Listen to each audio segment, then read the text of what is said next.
Um, 5,000 years ago, while the first stones of the Great Pyramid at Giza were still being quarried from the limestone plateau above the Nile, while the cities of Mesopotamia were only beginning to develop the cuneiform script that would become the first writing system in the ancient Near East, while Stonehenge was nothing more than a ring of wooden posts on a windswept plain in southern England, a civilization was already flourishing on the arid coast of Peru that would not be discovered by modern science for another 47 centuries.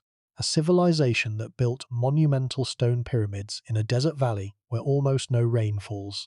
A civilization that organized thousands of people into a complex, hierarchically structured society, without any of the things that scholars had long believed were necessary for civilization to emerge. Without pottery, without writing, without grain agriculture, without any evidence of warfare or defensive fortification, a civilization that challenges nearly everything we thought we knew about how and why human beings first began to build the structures of organized society. A civilization that most people have never heard of, despite the fact that it may be the oldest in the Western Hemisphere and one of the oldest anywhere on Earth.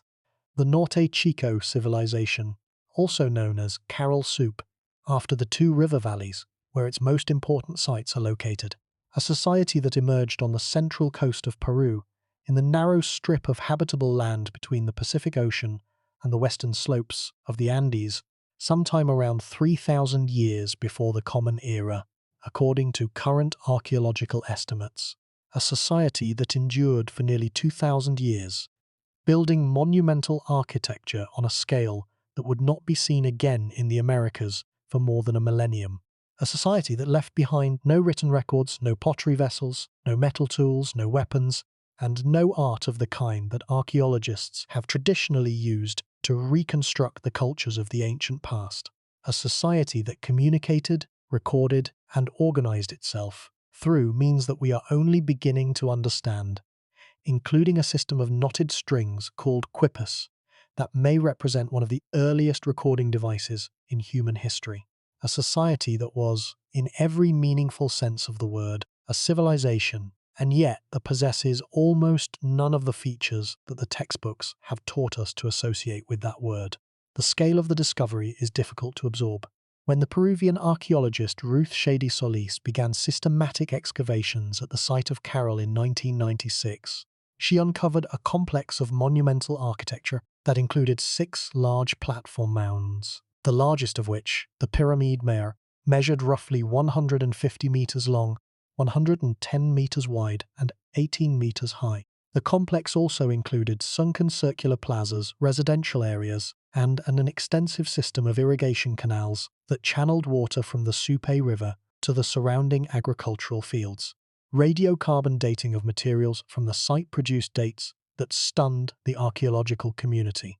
The earliest construction at Caral dated to approximately 2,600 years before the Common Era. Some researchers have argued for dates as early as 3,000 years before the Common Era for the initial occupation of the site. These dates placed Caral among the oldest urban centers in the world, contemporary with the early dynastic period of ancient Egypt, with the cities of Sumer in southern Mesopotamia, and with the mature phase of the Indus Valley civilization. The implications were staggering.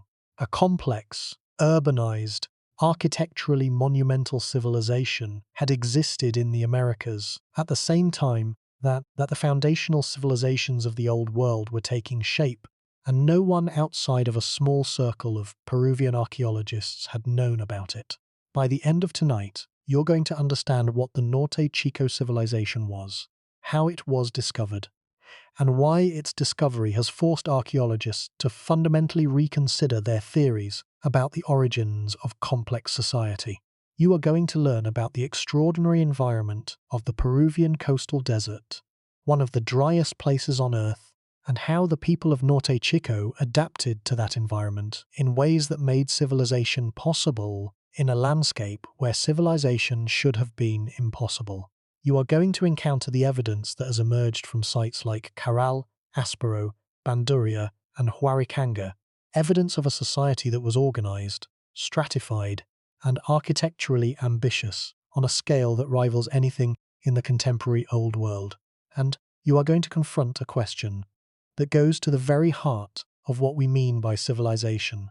The question of whether our definition of that word has been shaped not by the evidence, but by our assumptions, and whether those assumptions have blinded us to forms of human achievement that do not fit the pattern we expected to find.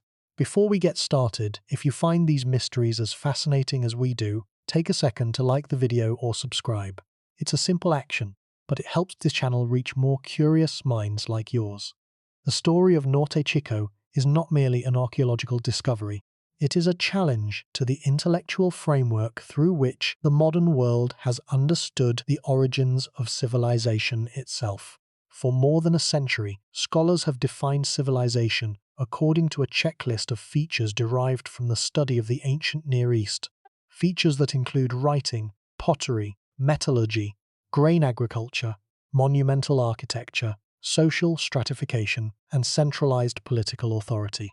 The civilizations of Mesopotamia, Egypt, the Indus Valley, and China possessed most or all of these features, and the presence of these features was taken as evidence that a society had crossed the threshold from simple to complex, from village to city, from tribe to state.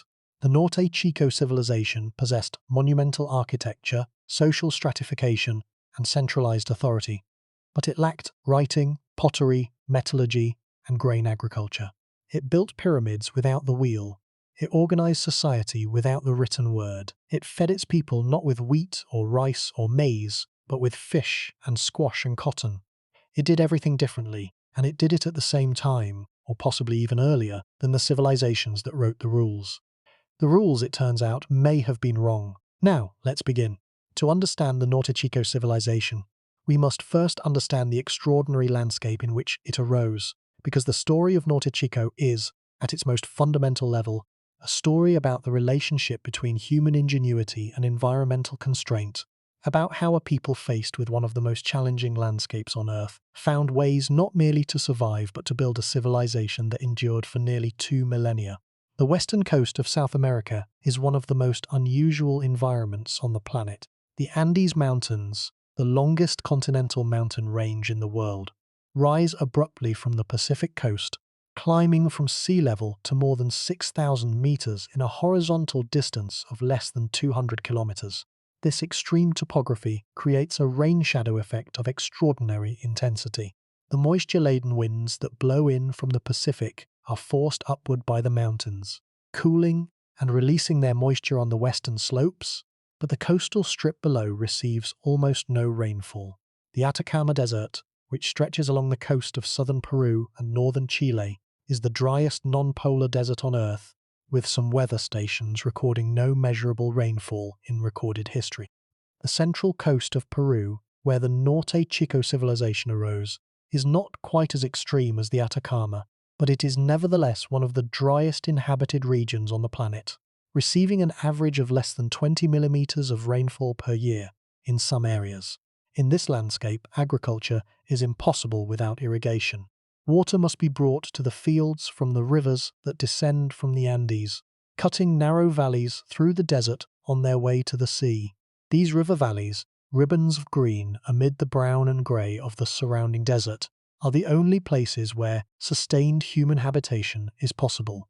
And it is in these valleys, specifically in the valleys of the Supe, Pativilca, Fortaleza, and Huaura rivers, that the Norte Chico civilization took shape. The marine environment off the coast of Peru is as productive as the terrestrial environment is barren. The Humboldt Current, a cold, nutrient-rich ocean current that flows northward along the western coast of South America, creates one of the most biologically productive marine ecosystems in the world. The upwelling of cold, nutrient-rich water from the ocean depths supports enormous populations of plankton, which in turn support vast schools of anchovies, sardines, and other small fish, which in turn support larger fish, marine mammals, and immense colonies of seabirds whose accumulated droppings, called guano, have been used as fertilizer for thousands of years. The fisheries of the Peruvian coast are among the richest in the world, and they have been exploited by human populations for at least 10,000 years, providing a reliable and abundant source of protein, that has sustained coastal communities through millennia of environmental change. The productivity of the Humboldt Current is not an accident of geography. It is a consequence of a specific set of oceanographic conditions that makes the Peruvian coast one of the most remarkable marine environments on Earth. The prevailing winds along the coast blow from the south and southeast, pushing the surface waters of the Pacific away from the shore. As the surface waters move offshore, they are replaced by colder, deeper waters that rise to the surface, carrying with them nutrients, primarily nitrogen and phosphorus, that have accumulated in the depths from the decomposition of organic matter.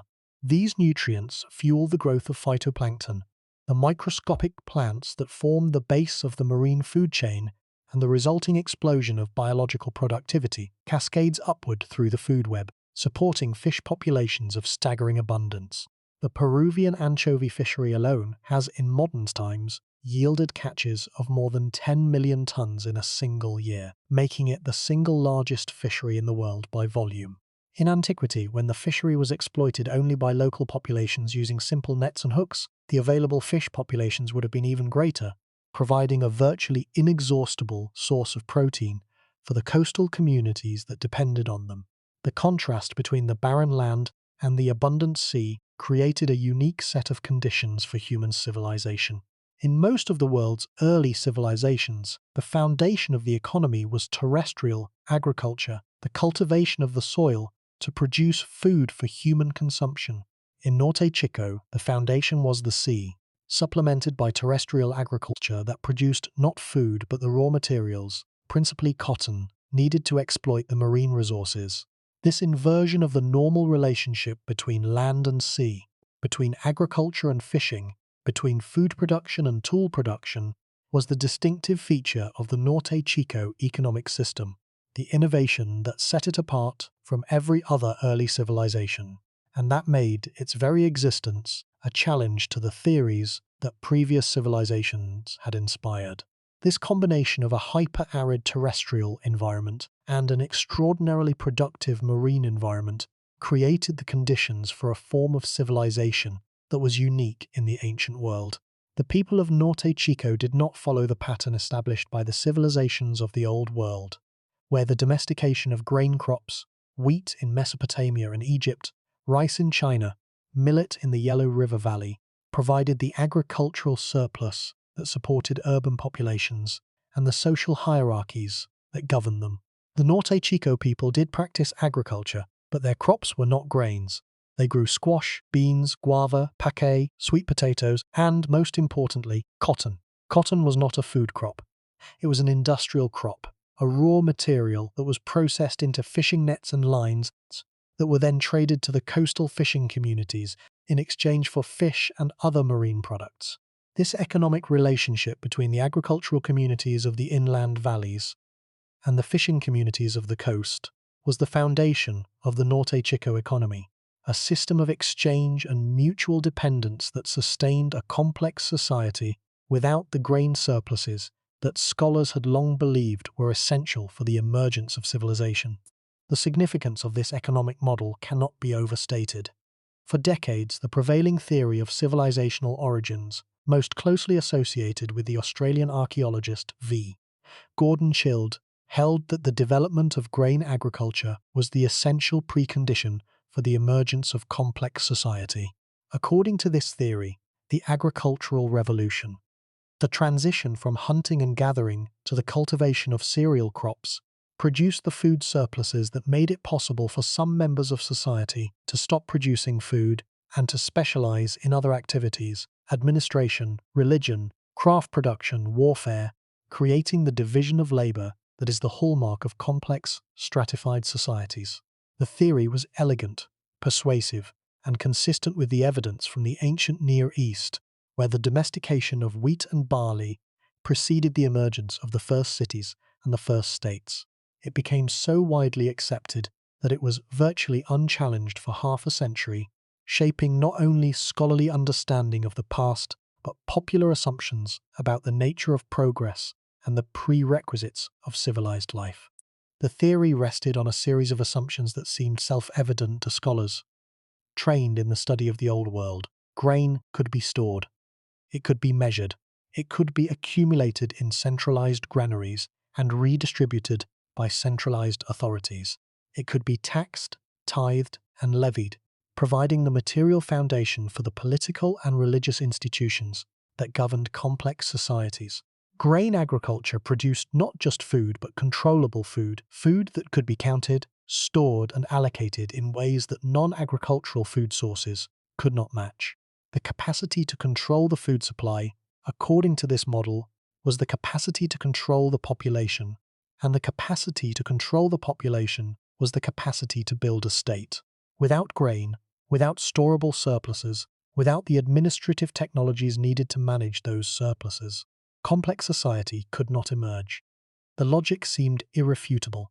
The Norte Chico civilization demolished this theory, or at least demonstrated that it was incomplete, because the people of Norte Chico built a complex, stratified, architecturally monumental society without grain agriculture.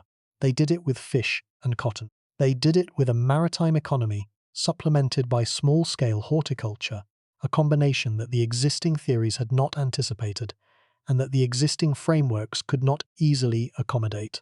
Fish could be dried and stored, though not as easily or as indefinitely as grain. Cotton could be stockpiled and distributed, but it was not food.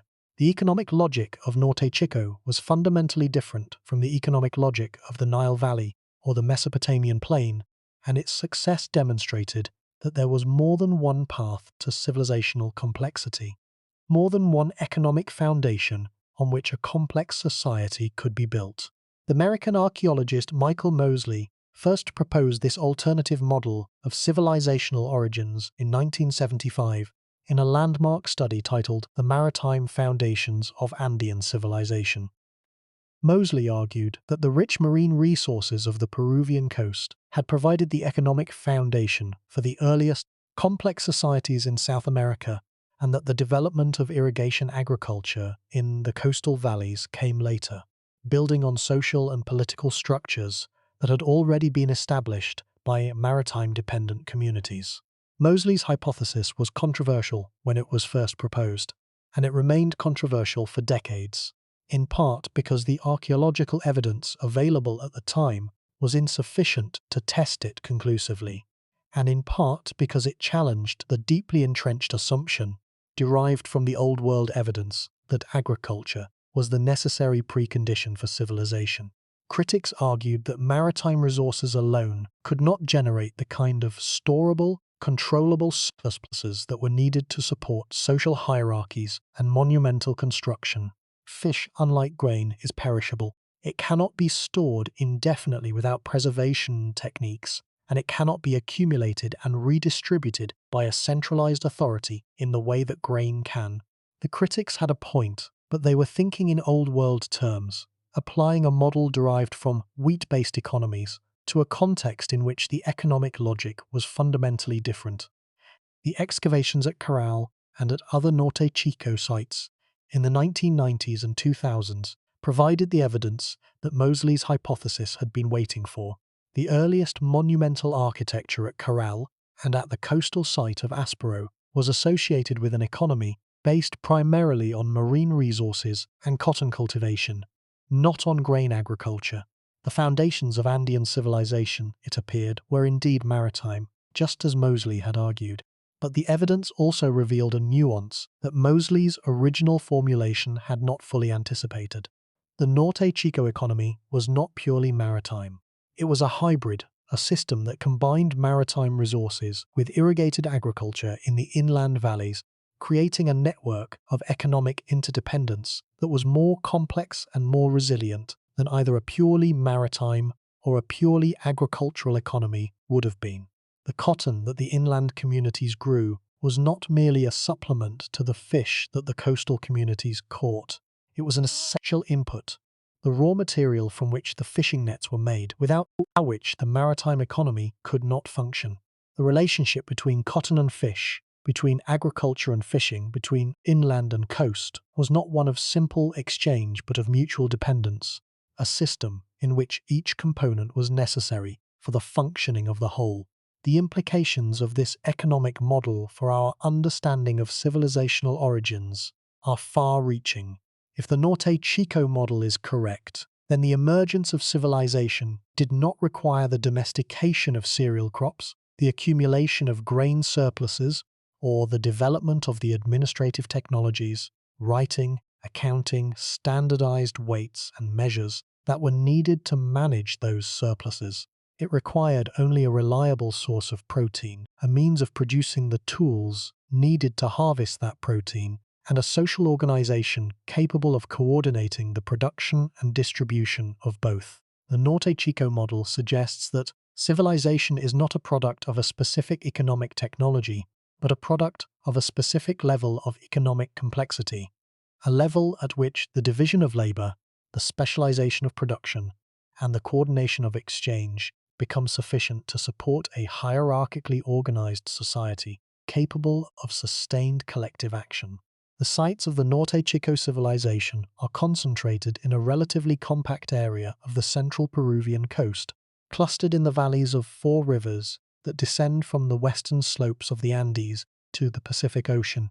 The Soup Valley, where Caral is located, is the best studied and the most architecturally impressive of these valleys, but significant sites have also been documented in the Pativilca, Fortaleza, and Huara valleys.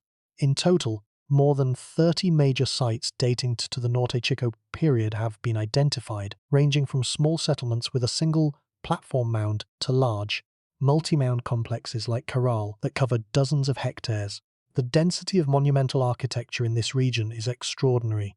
Within an area of roughly 1,800 square kilometers, the people of Norte Chico built more platform mounds, sunken plazas, and monumental structures than can be found in any comparably sized area anywhere in the Americas during the same period.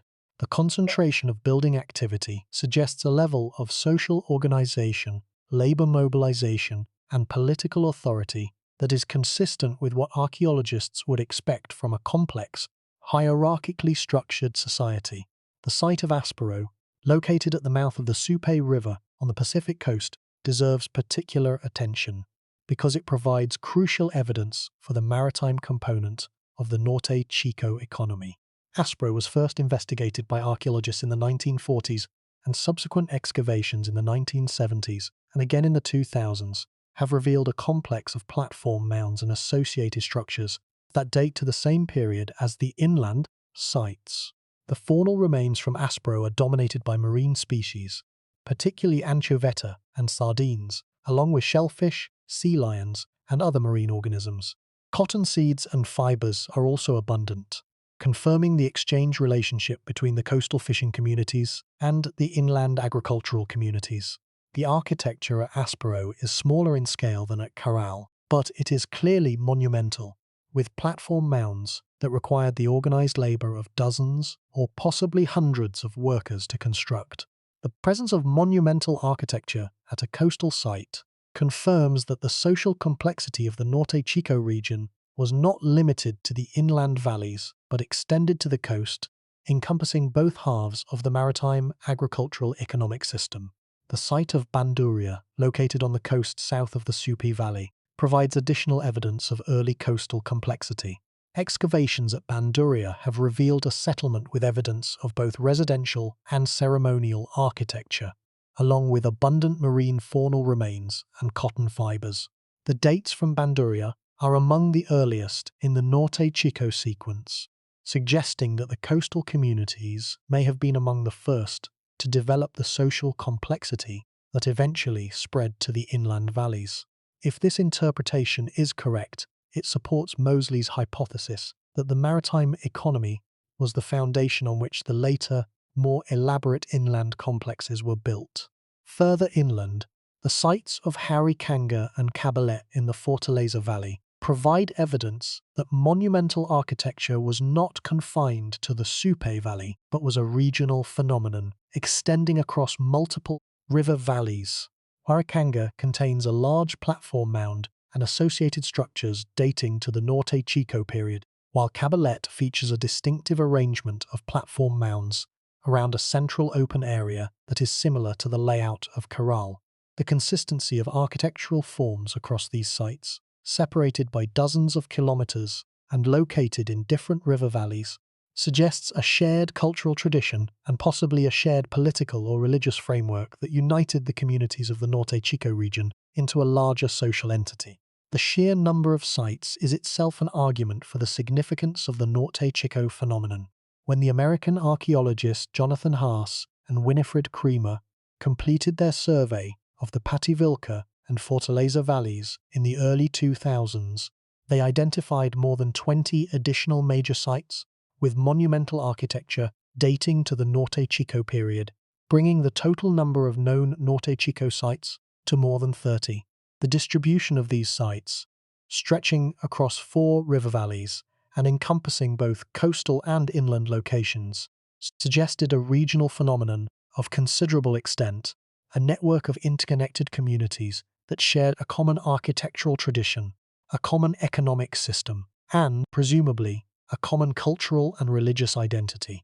The density of monumental architecture within this relatively small region is without parallel in the Americas during the 3rd millennium before the Common Era, and it rivals the density of monumental construction in the contemporary Near East, where the cities of Sumer and the pyramid fields of Egypt were being built at roughly the same time.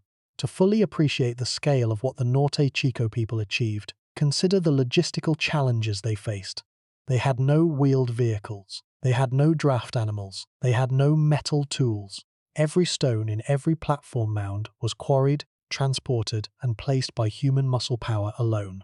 Every shikra bag was woven by human hands, filled with stones from riverbeds and hillsides, and carried to the construction site on human backs.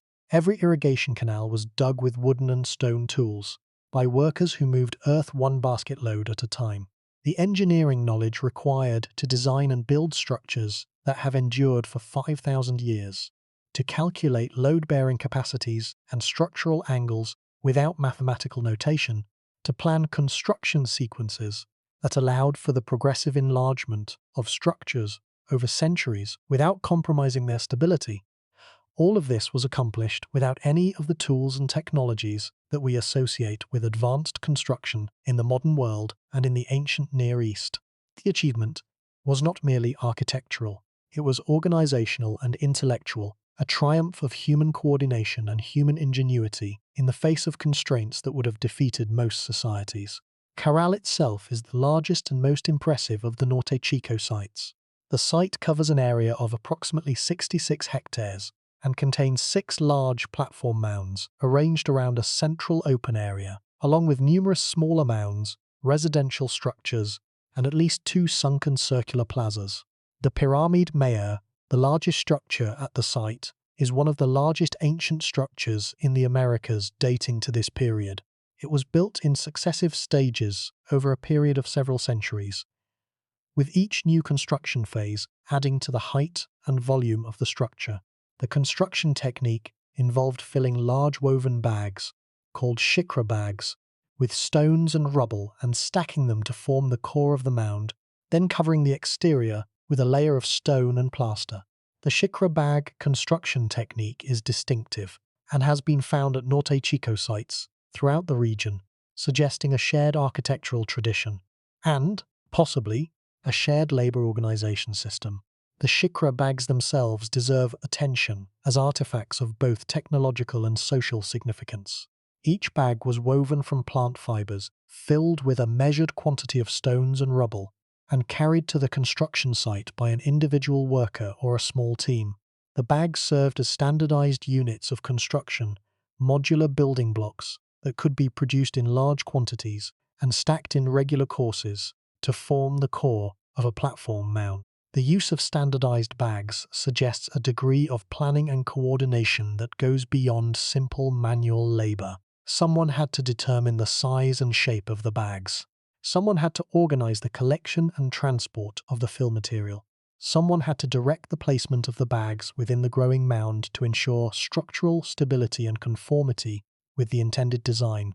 The shikra bag technique was, in its own way, a technology of organization, a system for converting the labor of many individuals into a unified architectural product that no individual could have produced alone. the amount of labor required to construct the monumental architecture at Caral was substantial. The American archaeologist Jonathan Haas and his colleague Winifred Creamer, who conducted extensive surveys and excavations of Norte Chico sites in the early 2000s, estimated that the construction of the major mounds at Caral would have required the organized labor of hundreds, possibly thousands, of workers over a period of years. To put this in perspective, the Pyramid Mare alone contains an estimated volume of more than 60,000 cubic meters of construction fill. Assuming that each shikra bag contained roughly 1/10 of a cubic meter of material and weighed between 20 and 50 kilograms, the construction of the Pyramid Mare would have required the filling, transporting, and placement of more than 500,000 individual bags.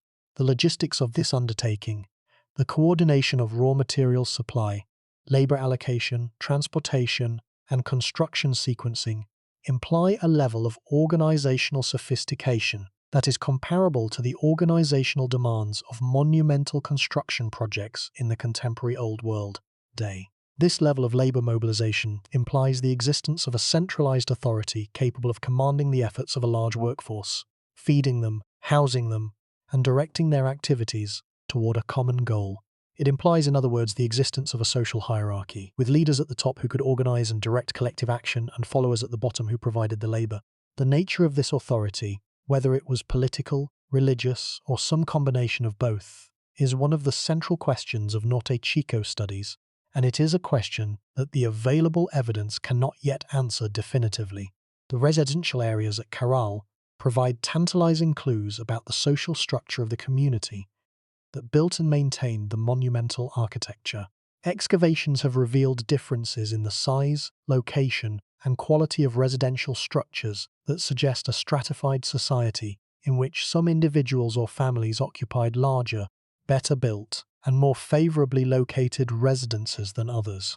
The elite residential areas are located close to the monumental architecture, on elevated ground, with good sight lines to the platform mounds and the sunken plazas. The non-elite residential areas are located at greater distances from the monumental core, on lower ground, in structures that are smaller and less carefully built. This spatial differentiation between elite and non-elite residential areas is a pattern that is found in virtually every complex society that has ever been studied, and its presence at Caral provides additional evidence for the existence of a social hierarchy at the site. The sunken circular plazas found at Caral and at other Norte Chico sites are among the most distinctive features of Norte Chico architecture. These plazas are circular or roughly circular depressions, typically between 10 and 40 meters in diameter, cut into the surface of the ground and lined with stone walls. Some of the larger plazas show evidence of stairways providing access from the surrounding surface to the floor of the plaza, and some show evidence of benches or ledges around the interior perimeter. The function of these plazas is not known with certainty, but most scholars believe they served as gathering places for communal ceremonies, rituals, or public events.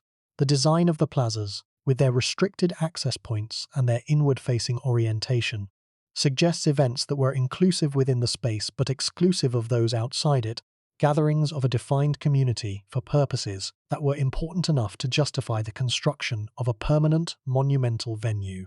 The acoustic properties of the sunken circular form may also have been significant, creating a natural amphitheater effect that would have amplified the voices of speakers and the sounds of musical instruments within the enclosed space.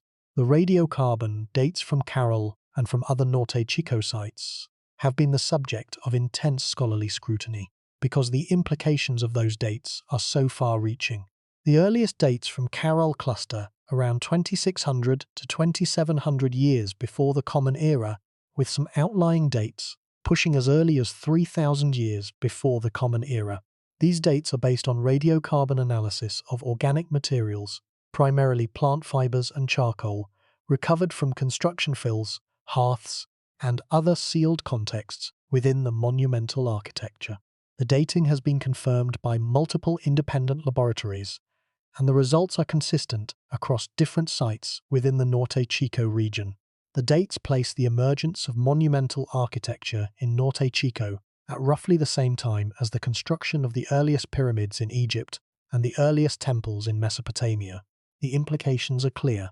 Complex society emerged in the Americas much earlier than previously believed, and it emerged independently of the Old World civilizations that have traditionally been treated as the models for understanding civilizational origins. To appreciate the scale of this discovery, consider a simple comparison. The Great Pyramid of Giza, the largest and most famous of the Egyptian pyramids, was constructed around 2560 before the Common Era, during the reign of the pharaoh Khufu. The earliest monumental construction at Caral dates to approximately 2600 before the Common Era, and possibly earlier. This means the people of Norte Chico were building monumental stone architecture at roughly the same time as, or possibly even before, the Egyptians began construction of the Great Pyramid. The comparison is not perfect. The pyramids of Norte Chico are smaller than the Great Pyramid, and they were built using different techniques and for different purposes. But the fact that monumental architecture of any kind was being constructed in the Americas at the same time that the most famous monuments of the Old World were taking shape is a revelation that fundamentally alters our understanding of the timeline of human civilizational development. A second comparison drives the point home further. When the first stones were being laid at Caral, the city of Rome would not exist for more than 2,000 years. The Parthenon in Athens would not be built for another 2,000 years. The civilization of classical Greece, the civilization that Western culture regards as one of its primary foundations, was still more than 2 millennia in the future. The people of Norte Chico were building pyramids in the Peruvian desert, while the ancestors of the Greeks and Romans were still living in small agricultural villages on the other side of the world. Then something happened that changed everything. The core problem of Norte Chico studies is not a problem of evidence, though the evidence is certainly incomplete. It is a problem of categories. The Norte Chico civilization does not fit the categories that Western scholarship has developed to describe and classify the earliest civilizations, and the failure of fit is not a minor matter of detail. It is a fundamental challenge to the conceptual framework through which the modern world has understood the origins and nature of civilization itself. For more than a century, scholars in the Western tradition have defined civilization according to a set of criteria derived primarily from the study of the ancient Near East. The criteria vary from scholar to scholar, but the most commonly cited features include writing, pottery, metallurgy, grain agriculture, monumental architecture, social stratification, urbanization, and centralized political authority. These features were present, in varying combinations and to varying degrees, in the civilizations of Mesopotamia, Egypt, the Indus Valley, and China, the four civilizations that were traditionally regarded as the founding cases of human complex society. The presence of these features was taken not merely as a description of what these particular civilizations happened to possess, but as a prescription for what civilization in general required, a checklist of prerequisites without which complex society could not emerge. The Norte Chico civilization satisfied some of these criteria but conspicuously lacked others. It had monumental architecture on a scale that is impossible to deny. It had social stratification, evidenced by the differentiation between elite and non-elite residential areas, by the unequal distribution of exotic goods and prestige items, and by the labor mobilization required for the construction of the platform mounds. It had centralized authority, evidenced by the coordination of large-scale construction projects and the organization of a complex system of economic exchange between inland agricultural communities and coastal fishing villages. It had urbanization, at least in the minimal sense that sites like Caral show evidence of concentrated, permanent, non-agricultural habitation. By these measures, Norte Chico was unquestionably a civilization, a complex, hierarchically organized society that had crossed the threshold from village-level organization to something qualitatively different and more elaborate. But Norte Chico lacked writing, it lacked pottery, it lacked metallurgy, it lacked grain agriculture, it lacked, as far as the evidence reveals, any significant tradition of visual art, the painted pottery, the carved reliefs, the sculpted figurines, the wall paintings that are among the most abundant and most informative categories of evidence from the civilizations of the Old World. It lacked evidence of warfare, of defensive fortification, of military organization, features that many theorists have placed at the center of their models of state formation, arguing that the need to organize for defense or for conquest was one of the primary drivers of political centralization and social hierarchy. The absence of these features in the Norte Chico record is not merely a gap in the evidence. It is a positive finding, a discovery that the earliest complex society in the Americas emerged and endured for nearly 2 millennia without the things that scholars had long believed were essential for complex society to exist. And it gets worse. The absence of pottery in the Norte Chico record is particularly striking because pottery is one of the most ubiquitous and most archaeologically useful artifacts in the record of human civilization. Pottery is durable.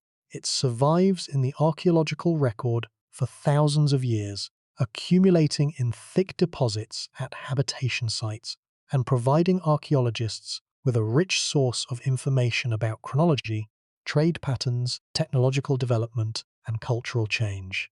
Pottery is also useful. It provides containers for cooking, storage, and transportation that are superior in many respects to the alternatives available to non-pottery using societies.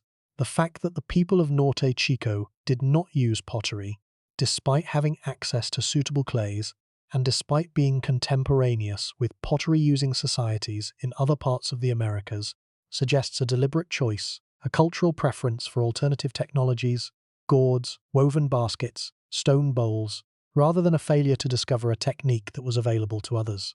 The implications of this choice are significant, because they suggest that the technological trajectory followed by the civilizations of the Old World was not the only possible trajectory, that the tools and the materials that we associate with the rise of civilization are not universal prerequisites, but culturally specific responses to culturally specific needs and preferences. The absence of pottery also has profound methodological consequences for the study of Norte Chico. In most archaeological investigations, pottery is the single most important category of artifact, the material on which chronological frameworks are built, cultural affiliations are established, and trade networks are mapped. Pottery styles change over time in ways that are archaeologically visible, and these changes provide the chronological markers that allow archaeologists to organize their findings into temporal sequences and to compare developments at different sites across a region. Without pottery, the archaeologists of Norte Chico lack one of their most powerful analytical tools, and they must rely instead on radiocarbon dating, on the analysis of architectural sequences, and on the comparison of construction techniques and site layouts, all of which provide useful information, but none of which provides the fine-grained chronological resolution that pottery typically offers. The study of Norte Chico is, in a sense, archaeology conducted with one hand tied behind its back, an investigation that must proceed without the single most informative category of evidence that most archaeological projects rely upon. The absence of visual art is equally puzzling. The civilizations of the ancient Near East, of Mesoamerica, of East Asia, and of every other region where complex societies have been studied, produced abundant visual art in the form of painted pottery, carved reliefs, sculpted figurines, wall paintings, textile designs, and architectural ornament. This art provides archaeologists with a window into the cultural and symbolic life of ancient societies, revealing religious beliefs, social hierarchies, gender roles, economic activities, and cultural connections that the material remains alone cannot convey. The Norte Chico sites have produced almost none of this. There are no painted walls, no carved stones, no decorated ceramics, because there are no ceramics at all.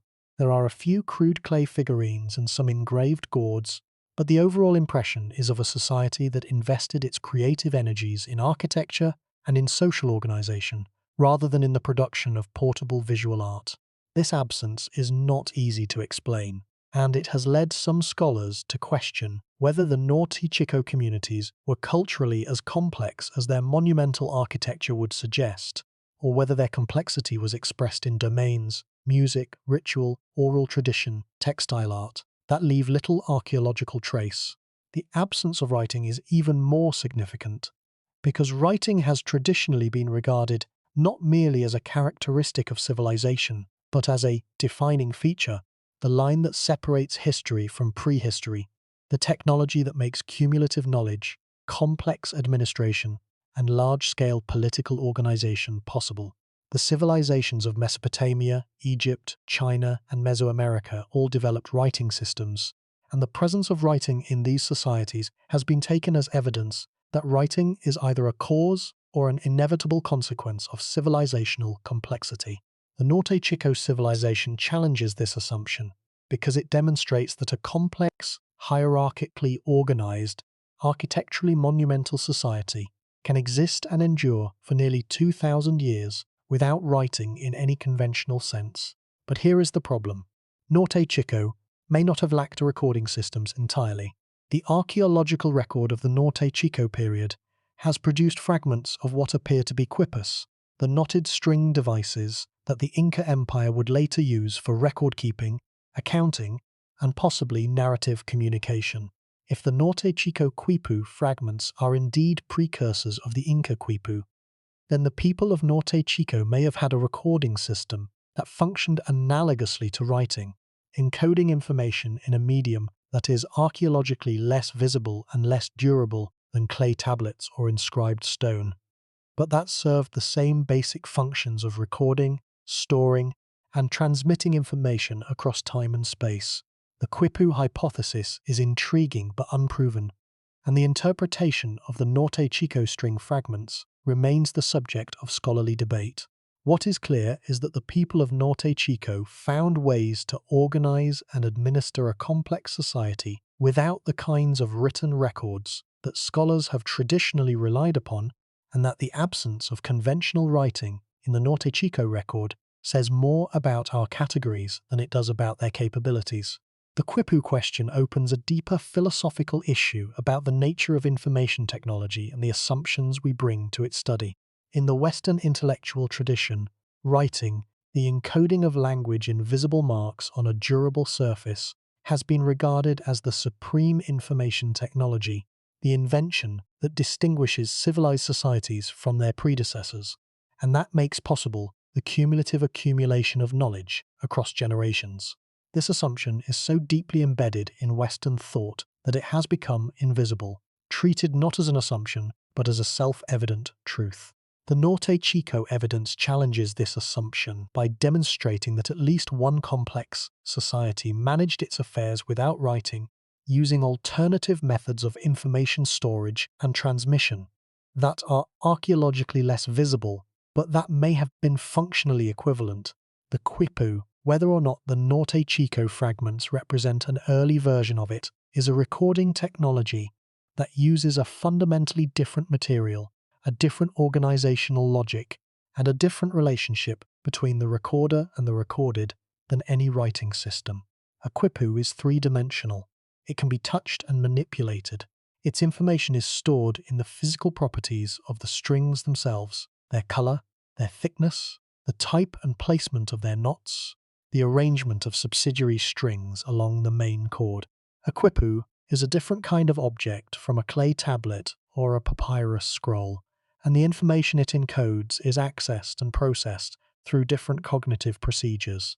The people of Norte Chico may not have written, but they may have recorded, and the distinction between writing and recording may be less fundamental than Western scholarship has assumed. The discovery of Norte Chico's antiquity came as a shock to the scholarly world, but it should not have. The archaeological record of the central Peruvian coast had been accumulating for decades before the excavations at Caral brought Norte Chico to international attention. As early as the 1940s and 50s, archaeologists working on the Peruvian coast had recognized the existence of large preceramic mound sites in the Supe and Pativilca valleys. The site of Aspero, located at the mouth of the Supe River, was investigated by several archaeologists in the mid-20th century, and its monumental architecture and early dates were noted in the scholarly literature. The American archaeologist Robert Feldman excavated portions of Aspero in 1973, uncovering platform mounds with elaborate architectural features and radiocarbon dates that placed them firmly in the pre-ceramic period, before the introduction of pottery to the region. Feldman's findings were published and discussed in the scholarly literature, but their full significance was not appreciated at the time, in part because the dominant models of Andean cultural development focused attention on later, more spectacular civilizations, the Chabin, the Mocha, the Nazca, the Wari, the Tiwanaku, and above all, the Inca, and in part because the absence of pottery and other conventional markers of civilizational complexity made it difficult for scholars to recognize what they were seeing.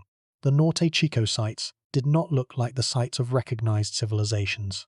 They did not produce the elaborate painted ceramics, the fine textiles, the carved stone sculptures, or the precious metalwork that archaeologists associated with Andean civilization.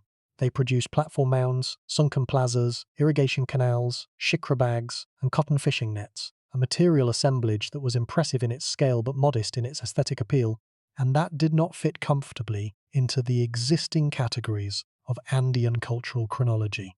The problem was not a lack of evidence, it was a lack of categories. The archaeological profession had developed its analytical tools and its interpretive frameworks on the basis of societies that possessed pottery, writing, and the other conventional markers of complexity.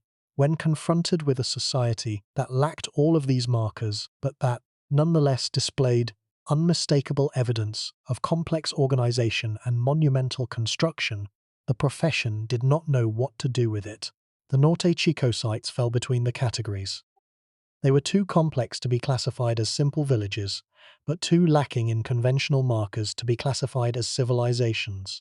They occupied a conceptual no man's land that the existing typologies had not anticipated, and as a result, they were noted, filed away, and largely forgotten until a Peruvian archaeologist with broader categories and deeper curiosity began to look at them with fresh eyes.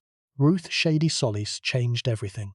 A professor of archaeology at the National University of San Marcos in Lima, Shady had been working on the coast of central Peru since the 1970s, and she had long recognized the potential significance of the pre-ceramic mound sites in the Supe Valley.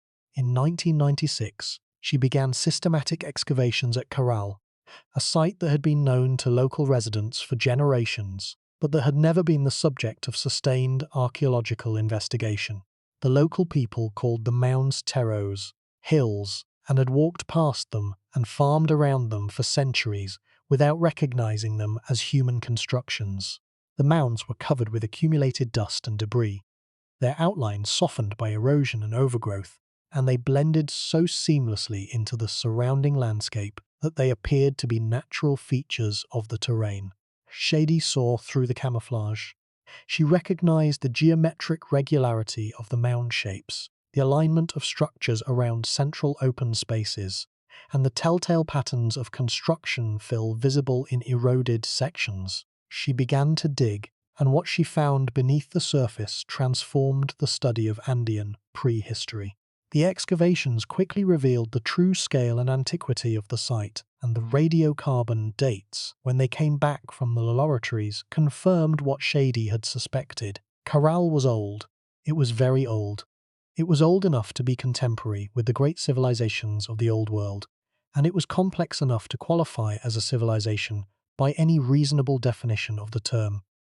The dates from the deepest construction levels at the Pyramid Mare clustered around 2,700 years before the Common Era. Materials from other structures at the site produced dates ranging from 2,600 to 2,000 years before the Common Era, indicating that the site had been occupied and built upon for at least 7 centuries. The longevity of the occupation was itself significant, because it demonstrated that the social and economic systems that sustained Caral were not ephemeral, not the product of a single generation's enthusiasm, but durable, capable of reproducing themselves across centuries of continuous habitation.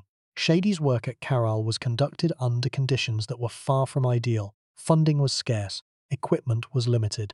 The political situation in Peru during the 1990s, with the country emerging from decades of internal conflict, made field work in remote areas difficult and sometimes dangerous. Shady persevered, driven by a conviction that the sites of the Supi Valley represented something of fundamental importance for the understanding of Andean and world prehistory.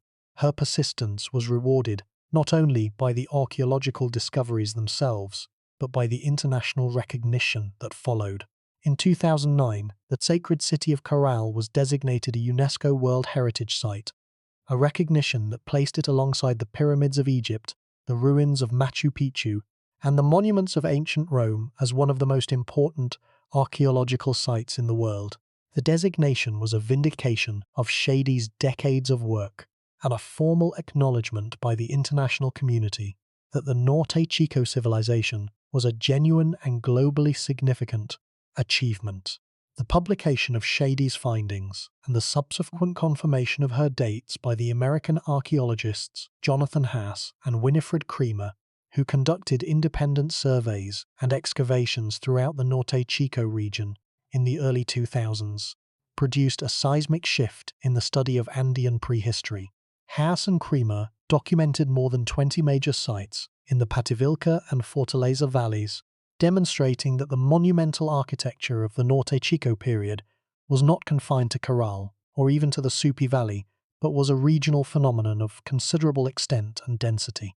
Their surveys also revealed the full range of Norte Chico site types, from small residential hamlets with no monumental architecture to large, multi-mound complexes that rivaled Caral in scale, if not in fame. The picture that emerged was of a densely settled, architecturally active, economically integrated region that bore all the hallmarks of a complex society. The timeline of South American civilizational development was pushed back by more than 1,000 years.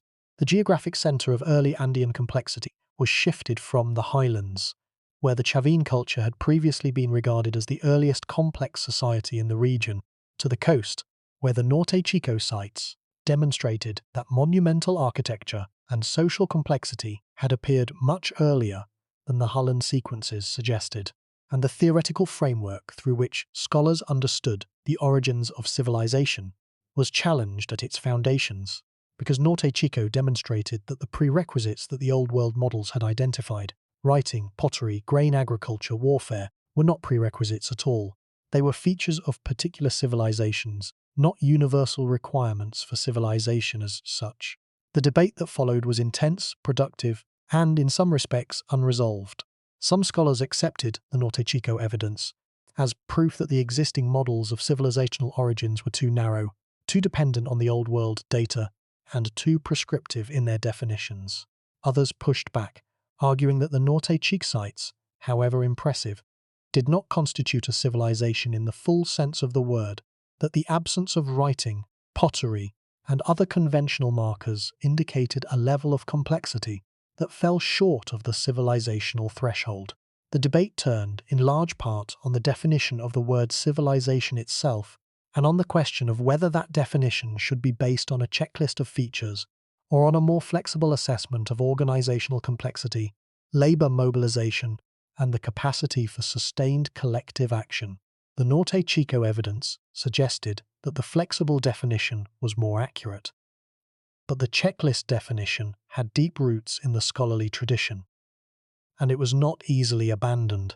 But here's what makes this truly terrifying. The Norte Chico civilization is not merely a curiosity, a footnote in the history of human civilizational development. It is a direct challenge to the intellectual frameworks through which the modern world has understood the origins of the social order, a challenge that has implications not only for how we study the past, but for how we think about the present.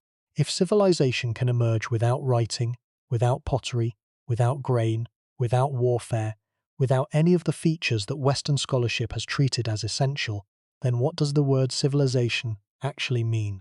What are we measuring when we classify societies as civilized or uncivilized, as complex or simple, as advanced or primitive? Are we measuring something real about those societies, some objective feature of their organization or their achievement? Or are we measuring the degree to which they resemble the particular civilizations, Mesopotamia, Egypt, Greece, Rome, that happen to stand at the base of the Western intellectual tradition? The Norte Chico evidence suggests that the answer is the latter, and the implications of that answer are profound. The discovery of the Norte Chico civilization forced scholars to confront a series of specific questions about how this society functioned, what sustained it, why it endured for so long, and why it eventually declined.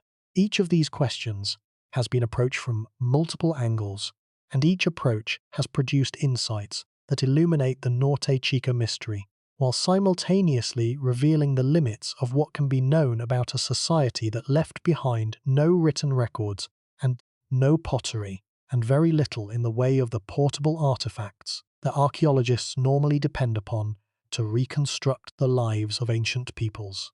The first and most fundamental question concerns the economic foundation of Norte Chico society. How did the people of Norte Chico feed themselves, and how did they generate the surplus that was necessary to support the construction of monumental architecture and the maintenance of a social hierarchy? The answer, as we have seen, lies in the distinctive combination of maritime resources and irrigated agriculture that characterized the Norte Chico economy. But the details of this economy, the specific mechanisms by which fish and cotton and squash were produced, distributed, and consumed, are considerably more complex than a simple model of coastal inland exchange would suggest. The coastal sites of the Norte Chico region, including Aspero, Banduria, and several smaller settlements near the mouths of the Supe and Pativilca rivers, show abundant evidence of marine exploitation. Fish bones, shellfish remains, and the bones of sea mammals are found in large quantities at these sites, indicating that fishing and marine foraging were central to the coastal economy. The most important fish species in the Norte Chico diet appear to have been anchoveta, the Peruvian anchovy, and sardines, small schooling fish that are found in enormous quantities in the cold, nutrient-rich waters of the Humboldt Current.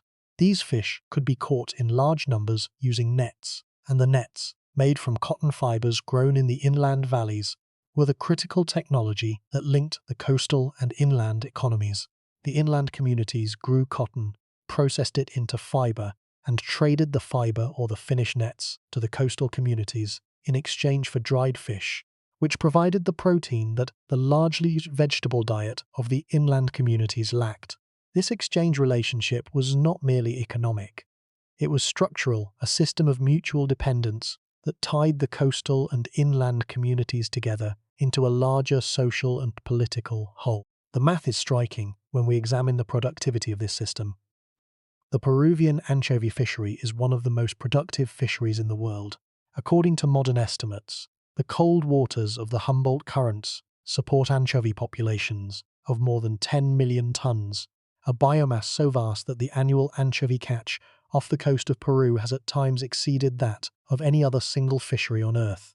In antiquity, when the fishery was unexploited, except by local populations using simple nets and lines, the abundance of fish would have been even greater.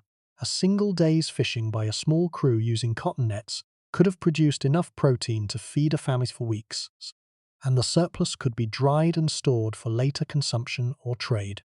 The productivity of the fishery made it possible for a relatively small number of fishermen to produce enough food to support a much larger non-fishing population, freeing the labor that was needed for agriculture, construction, and the other activities that sustain the Norte Chico social order. The agricultural component of the Norte Chico economy was equally distinctive. The inland communities of the Supe, Pativilca, and Fortaleza valleys practiced irrigated agriculture, diverting water from the rivers into canals that carried it to the surrounding fields. But the crops they grew were not the staple grains that formed the basis of agriculture in the Old World.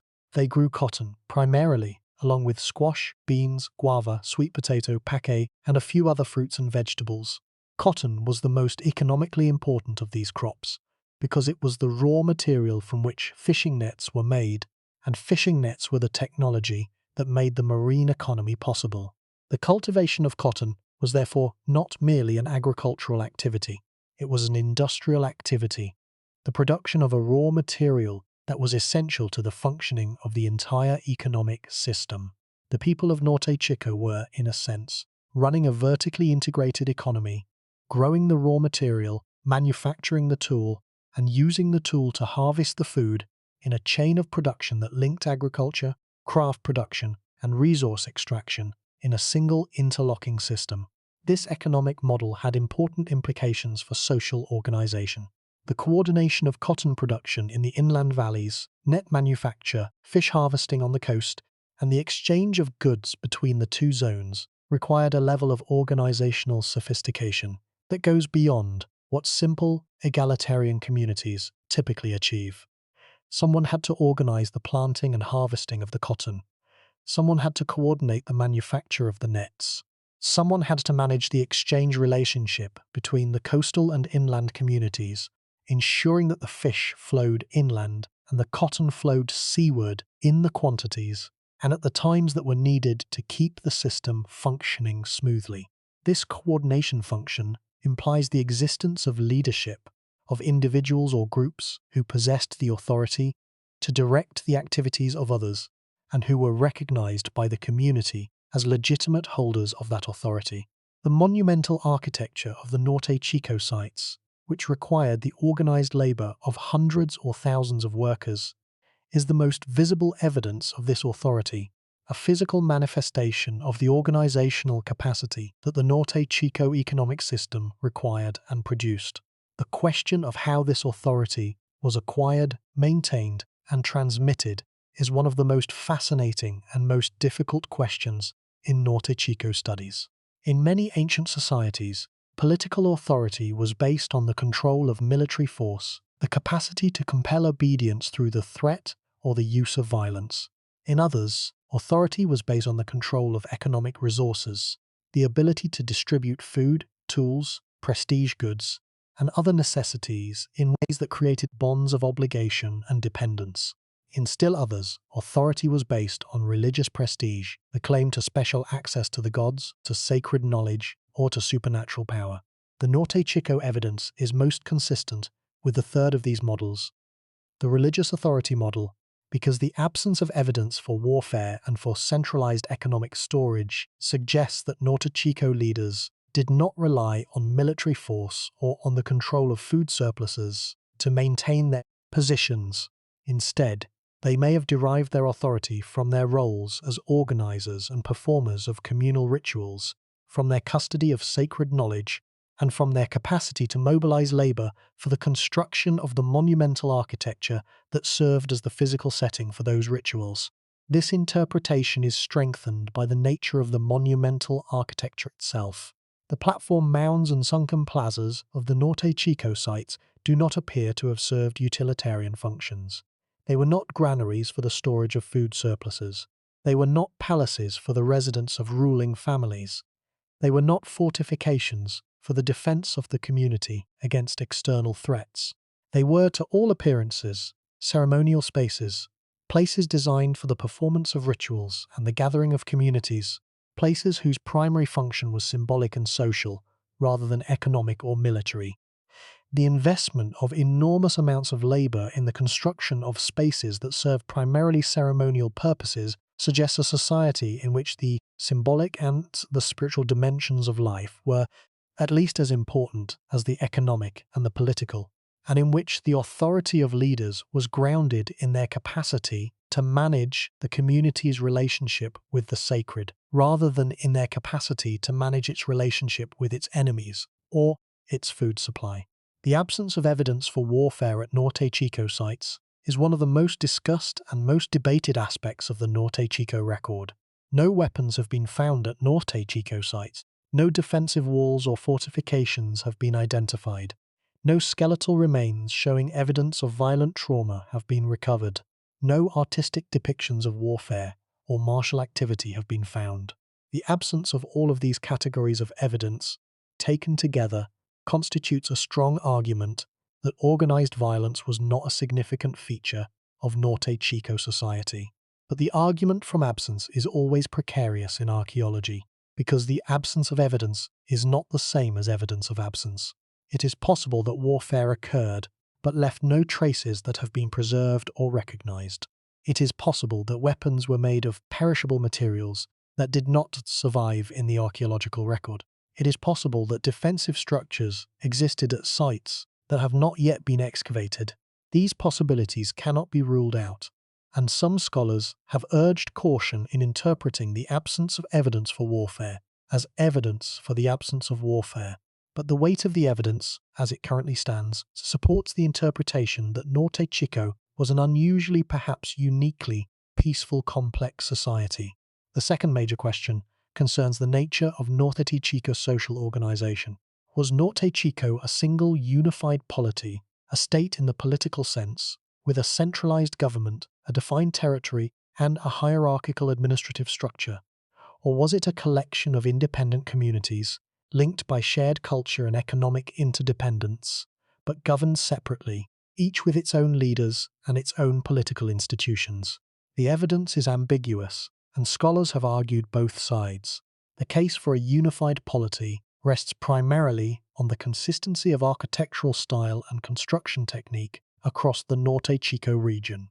The platform mounds, the sunken circular plazas, and the shikra bag construction technique are found at sites throughout the Supe, Pativilca, and Fortaleza valleys, suggesting a shared architectural tradition that was maintained across a wide area and over a long period of time.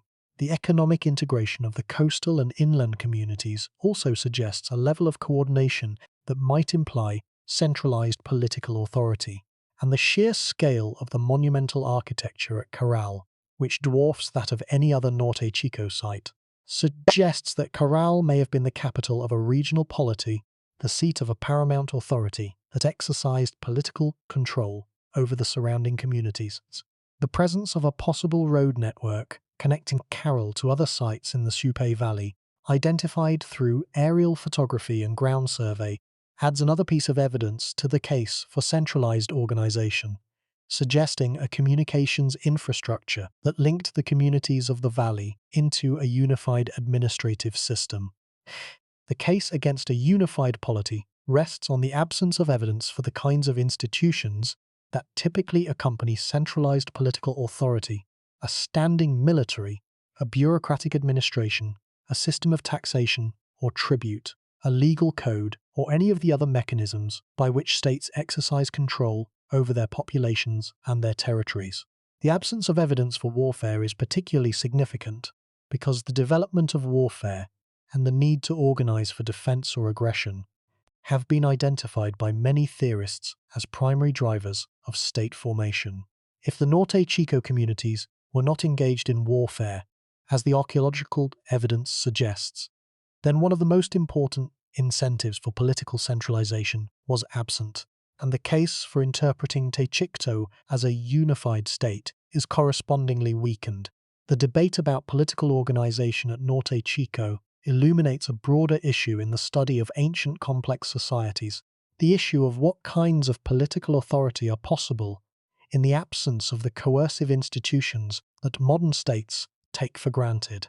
In the modern world, political authority is typically backed by the state's monopoly on the legitimate use of force, by its capacity to tax, to legislate, to adjudicate disputes, and to enforce its decisions through a professional bureaucracy and a standing military. These institutions are so deeply embedded in our understanding of political organization that it is difficult to imagine effective political authority without them.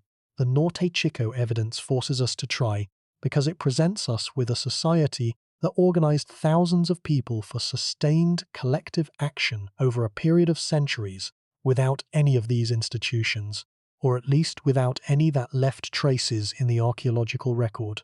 The authority that built the pyramids of Caral, whatever its nature, was real and effective. It mobilized labor, directed construction, and maintained social cohesion across a wide area and a long time span.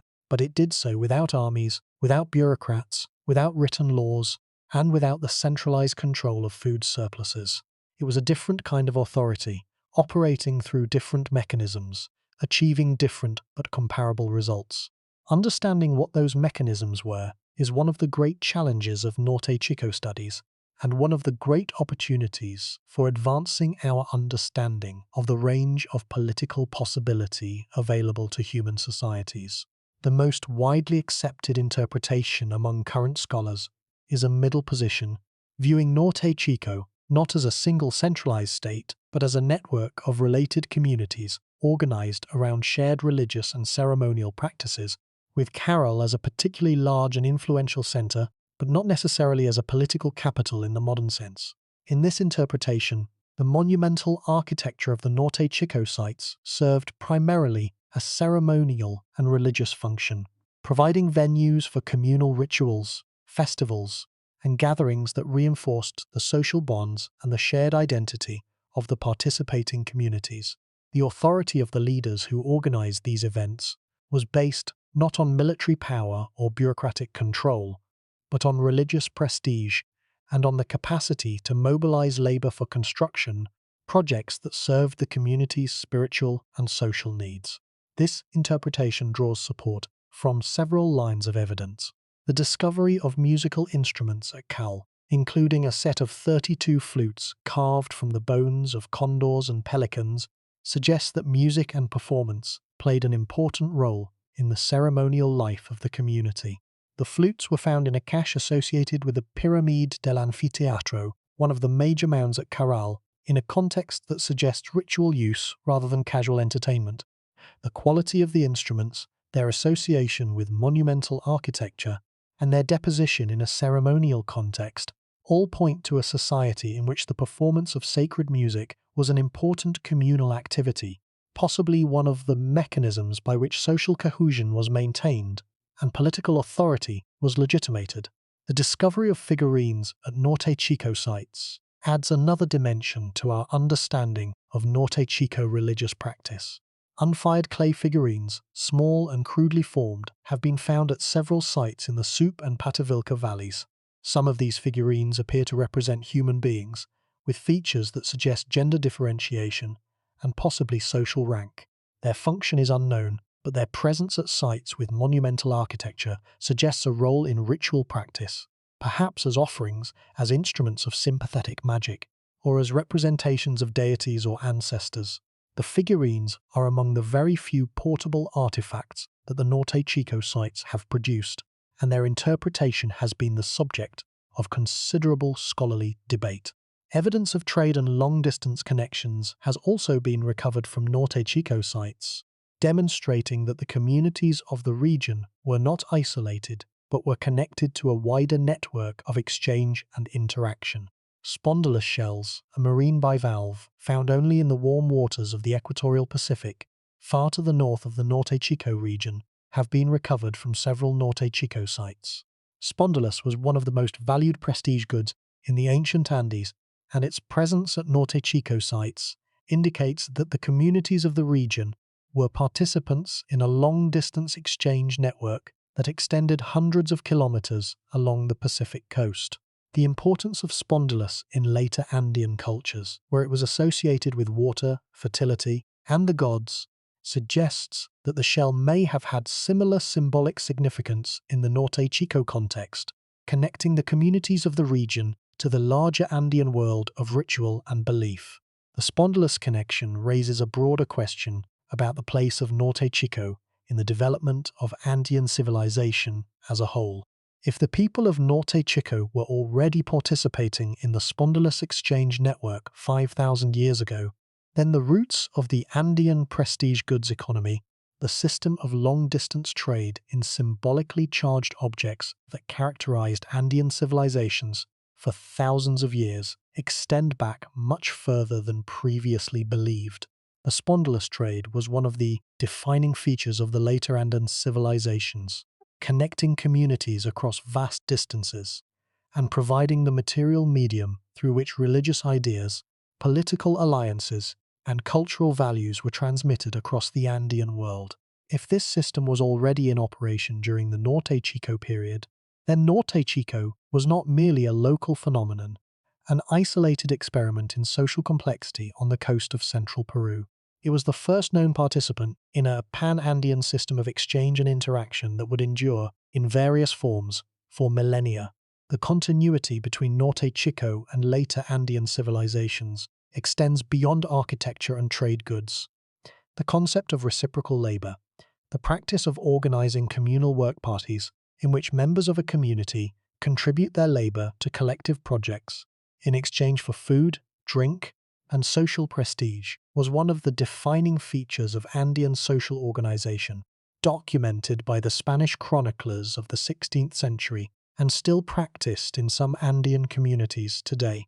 The monumental construction projects of Norte Chico, which required the organized labor of large numbers of workers over extended periods of time, may represent the earliest documented expression of this reciprocal labor tradition, a tradition that would later sustain the construction of the great Inca road system, the fortress of Sacsayhuaman, and the terraced agricultural landscapes that transformed the Andean highlands into productive farmland. If the Norte Chico platform mounds were built through systems of reciprocal labor similar to those documented in later Andean societies, then the organizational principles that governed Andean civilization for more than 4,000 years may have originated, or at least achieved their first large-scale expression, in the river valleys of the Norte Chico region. This interpretation is consistent with the evidence, but it is also inevitably speculative, because the evidence is too fragmentary to support any single interpretation with certainty. A third major question concerns the relationship between Norte Chico and the later civilizations of the Andes. Was Norte Chico a parent culture, the foundational civilization from which the later Andean cultures descended, or was it an isolated phenomenon, a dead end that had no direct connection to the civilizations that followed it? The evidence suggests a complex answer that lies between these two extremes. Some features of Norte Chico culture, particularly the sunken circular plazas and the platform mound tradition, persisted in the Andes for thousands of years after the decline of Norte Chico, suggesting a continuity of architectural tradition that may reflect deeper continuities in religious practice, social organization, and cultural identity. The sunken circular plaza form, in particular, appears at sites throughout the Peruvian Andes and coast for more than 3,000 years after the Norte Chico period, from the initial period through the early Horizon and into later periods, a persistence that suggests a deeply rooted architectural and ritual tradition that originated, or at least achieved its earliest monumental expression, in the Norte Chico region.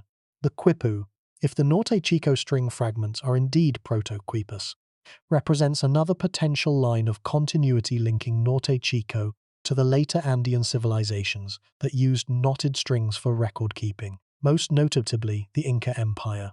The Inca quipu was a complex recording device that used a system of knotted strings arranged in hierarchical patterns to encode numerical data and, according to some scholars, narrative information. The discovery of string fragments at Carol that resemble quipus in their basic structure, though they are much simpler than the elaborate Inca examples, suggests that the quipu tradition may have originated in the Norte Chico period, nearly 4,000 years before the Inca Empire, making it one of the oldest recording technologies in the world. But the connection between the Norte Chico string fragments and the Inca quipu remains uncertain, and the gap of several millennia between the two makes it difficult to trace a continuous line of development. A fourth question that has generated considerable debate concerns the role of religion in the organization of Norte Chico society. Some scholars have described Norte Chico as a theocratic society, one in which political authority was based on religious leadership, and in which the construction of monumental architecture served primarily religious purposes.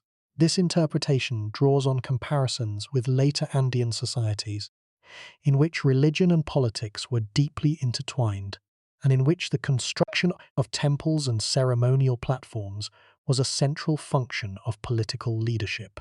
The absence of evidence for warfare and for secular administrative institutions at Norte Chico sites is consistent with a theocratic model in which social cohesion and political authority were maintained through religious belief and ritual practice rather than through military force or bureaucratic administration.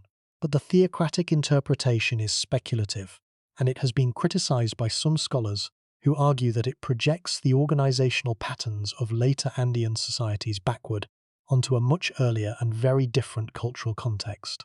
Let us now consider the broader pattern of independent civilizational emergence. For Norte Chico is not the only case in which a complex society arose independently of the civilizations of the Old World. The pattern repeats across time and geography, and each repetition illuminates something important about the conditions under which civilization can emerge. In the Indus Valley, a civilization of remarkable urban sophistication developed during the 3rd millennium before the Common Era, building cities with standardized brick construction, elaborate drainage systems, and evidence of large-scale trade with Mesopotamia and beyond.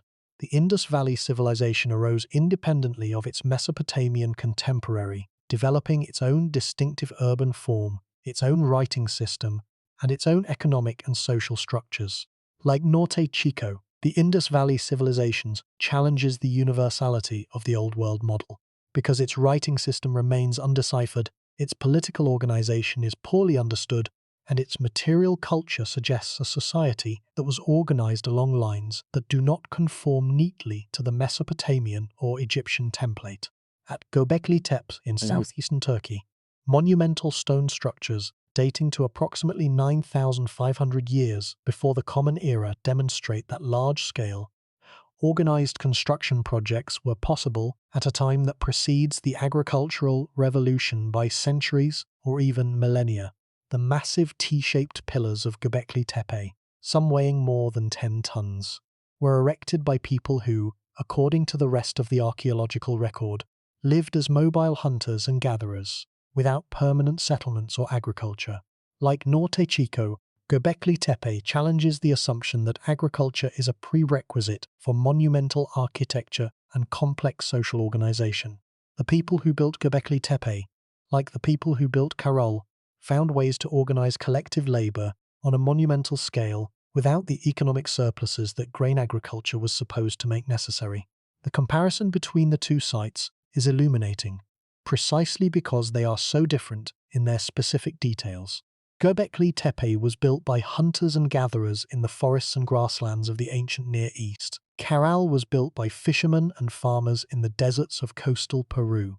The two sites are separated by more than 6,000 years and more than 12,000 kilometers, and yet both demonstrate the same fundamental human capacity, the capacity to organize collective labor for the construction of monumental architecture in the absence of the economic and technological prerequisites that conventional theory demanded.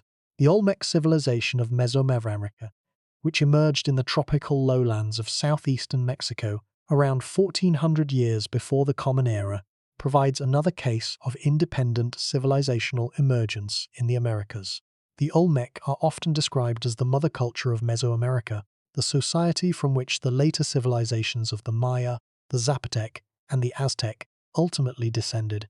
The Olmec built monumental architecture, carved enormous stone heads that are among the most iconic works of ancient American art, developed a sophisticated system of calendrical notation, and organized a complex, hierarchically stratified society in a tropical environment that was very different from the arid river valleys of the Near East or the desert coast of Peru.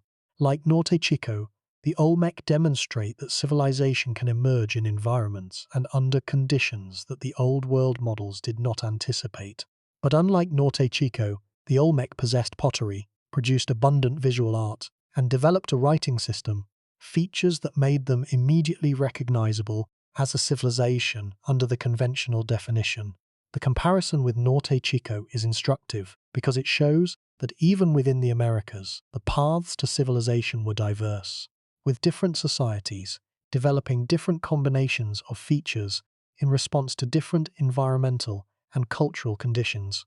At Cahokia, near modern St. Louis, the largest settlement in North America north of Mexico, reached its peak around 1050 to 1150 of the Common Era.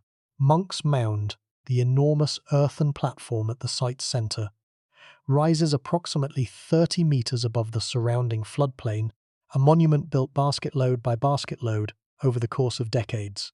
The population of Cahokia may have reached 20,000, comparable to contemporary European cities.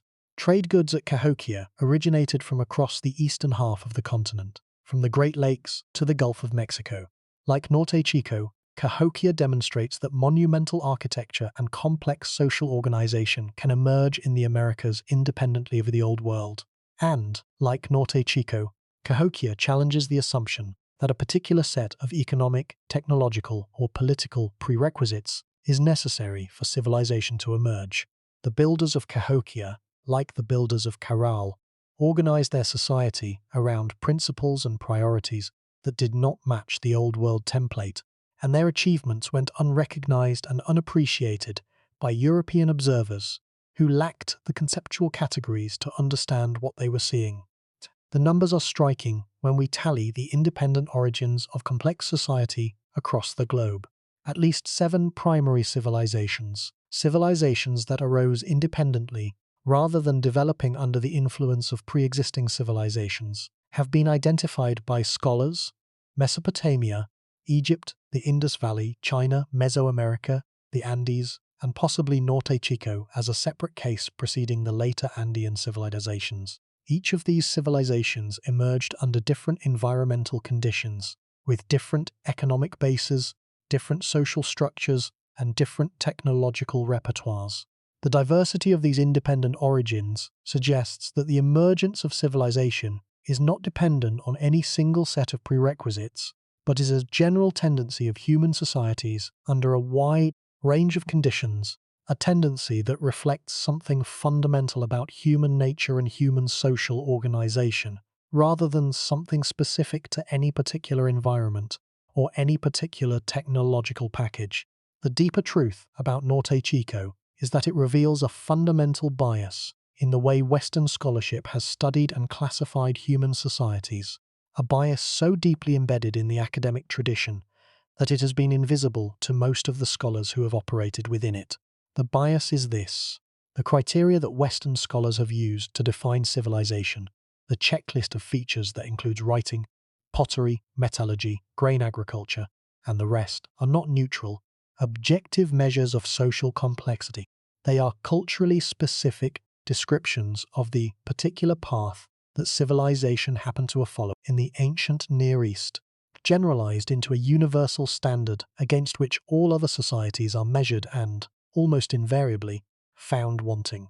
This bias has had enormous consequences. For more than a century, the civilizations of the Old World, Mesopotamia, Egypt, the Indus Valley, and China have been treated as the standard models of civilizational development, the prototypes against which all other civilizations are compared. Societies that possessed the features of the Old World checklist were recognized as civilizations. Societies that lacked those features were classified as something less, as chiefdoms, as complex societies, as advanced cultures, but not as civilizations in the full definitive sense of the word. The effect of this classification system was to privilege the Old World path of development and to marginalize the achievements of societies that followed different paths. Societies like Norte Chico that built monumental architecture without writing, organized complex economies without pottery, and maintained social hierarchies without warfare. The roots of this bias are historical and intellectual. The modern study of civilization originated in the 19th century in European universities that were deeply influenced by the philosophical traditions of the Enlightenment and by the colonial experiences of the European empires. The scholars who developed the first theories of civilizational origins were products of societies that had used the concept of civilization as a justification for imperial expansion, defining civilization as a set of features that European societies possessed and that non-European societies lacked, and using this definition to justify the subjugation, exploitation, and sometimes the destruction of peoples who were classified as uncivilized. The checklist definition of civilization, with its emphasis on writing, metallurgy, grain agriculture, and other features derived from the Old World experience, was not a neutral, objective description of social complexity.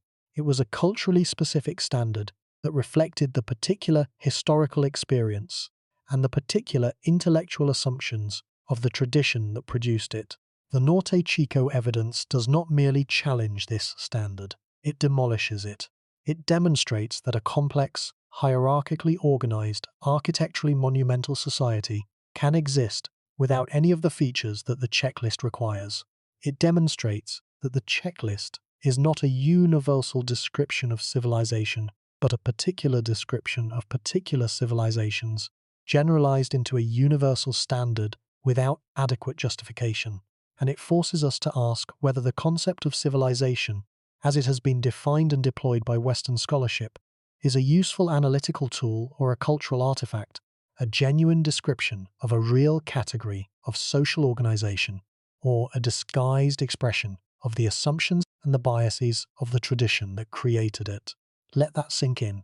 The people of Norte Chico did not fail to develop writing. They developed a different system, possibly the quipu, that served their needs, without the use of inscribed marks on durable surfaces. They did not fail to develop pottery. They chose to use alternative containers, gourds and woven baskets and stone bowls that were adequate for their purposes and that were produced from locally available materials. They did not fail to develop grain agriculture. They developed a different economic model, one based on marine resources and industrial crops, that supported a complex society without the cereal surpluses that the Old World model considered essential. At every point where the Norte Chico civilization diverges from the Old World checklist, the divergence reflects not a failure but a choice, not a lack but a different solution to the same fundamental problems that all human societies face. The problems of feeding themselves, organizing themselves, governing themselves, and making sense of the world they inhabit. This is not science fiction, it is documented archaeology. The evidence from Norte Chico is extensive, well-dated, and largely uncontested. The radiocarbon dates have been confirmed by multiple independent laboratories. The architectural remains are visible, measurable, and photographable. The economic model has been reconstructed from the analysis of botanical remains, animal bones, fishing equipment, and exchange patterns. The evidence is there. The question is not whether Norte Chico was a civilization. The question is whether we are willing to adjust our definition of civilization to include it. And if so, what the consequences of that adjustment might be for our understanding of human history as a whole. The consequences are significant because the adjustment that Norte Chico requires is not a minor one. It requires us to abandon the notion that civilization has a single origin, a single path of development, and a single set of prerequisites, and to replace it with the recognition that civilization is a general phenomenon with multiple origins, multiple paths, and multiple expressions, each one shaped by the specific environmental, economic, and cultural conditions under which it emerged. The Old World civilizations are not the template against which all other civilizations should be measured. They are one set of expressions of a universal human capacity, the capacity to organize, to build, to create, and to maintain complex social structures across generations. The Norte Chico civilization is another expression of the same capacity, different in its specific features, but equivalent in its fundamental achievement. Something is wrong with our assumptions about the nature and origins of civilization. The assumption that civilization requires writing is contradicted by Norte Chico. The assumption that civilization requires pottery is contradicted by Norte Chico. The assumption that civilization requires grain agriculture is contradicted by Norte Chico. The assumption that civilization requires warfare is contradicted by Norte Chico. The assumption that civilization originated in the Old World and spread from there to the rest of the planet is contradicted by Norte Chico. At every point, the Norte Chico evidence challenges the received wisdom and demands a rethinking of the categories through which we have understood the human past. Let that sink in. The implications extend beyond the academy. The way we define civilization has consequences for how we treat the peoples and the cultures of the present. If civilization is defined as a set of features derived from the Old World experience, then the peoples of the Americas, of Africa, of the Pacific, and of other regions whose civilizational paths diverged from the Old World model are implicitly placed in a subordinate position, their achievements measured against a standard that was not derived from their experience, and that does not reflect their values or their priorities. The Norte Chico evidence challenges this subordination at its root by demonstrating that the peoples of the Americas were building monumental architecture, and organizing complex societies at the same time as, or possibly even earlier than, the peoples of the Old World, and that they were doing so in ways that were different but not inferior, alternative but not deficient, distinctive but not lesser. The broader implications for the understanding of human history are difficult to overstate. If civilization can emerge independently in multiple locations around the world, under radically different environmental conditions, with radically different economic bases and technological repertoires, then the emergence of civilization is not the product of any specific set of circumstances, is a product of something more general, something that is common to all human societies, a capacity for social organization, for collective action, for the construction of institutions and traditions that outlast the individuals who create them. This capacity is not unique to any particular culture or any particular region. It is a human capacity, shared by all human populations, manifested in different forms under different conditions, but fundamentally the same in its essence. The Norte Chico evidence demonstrates this universality with particular clarity, because the conditions under which the Norte Chico civilization emerged were so different from the conditions under which the Old World civilizations emerged, that the only commonality is the human capacity itself. The philosophical weight of this observation is considerable. If the capacity for civilization is universal, if it is a feature of human nature rather than a feature of particular environments or particular technologies, then the differences between civilizations are not differences of kind, but differences of expression. The civilization of Mesopotamia and the civilization of Norte Chico are not different things. They are the same thing expressed differently. The same human capacity for organization and creation, manifested in different materials, under different constraints, according to different cultural preferences and priorities. The writing of Mesopotamia and the Quipus of Norte Chico are not different categories of human achievement. They are different solutions to the same fundamental problem: the problem of encoding and transmitting information across time and space. The grain agriculture of the Nile Valley and the cotton and fish economy of the Supe Valley are not different levels of economic development. They are different adaptations to different environments, equally sophisticated, equally productive, and equally capable of supporting the complex social structures that we associate with civilization. This perspective does not diminish the achievements of the Old World civilizations. It amplifies them by placing them in the context of a universal human capacity that is more powerful and more versatile than any single civilizational tradition. And it amplifies the achievements of the Norte Chico civilization as well, by recognizing them not as a primitive anticipation of the real thing, but as a fully realized expression of the same capacity that produced the pyramids of Egypt and the temples of Mesopotamia. The people of Norte Chico were not proto-civilized. They were civilized. They were civilized in their own way, according to their own standards, in response to their own environment, and their civilization was as real, as significant, and as worthy of study and remembrance as any civilization that has ever existed. The loss of the Norte Chico voice, the absence of any written record or identifiable narrative tradition that might tell us what the people of Norte Chico thought about their own achievement, is perhaps the deepest wound in the story. We can measure their buildings.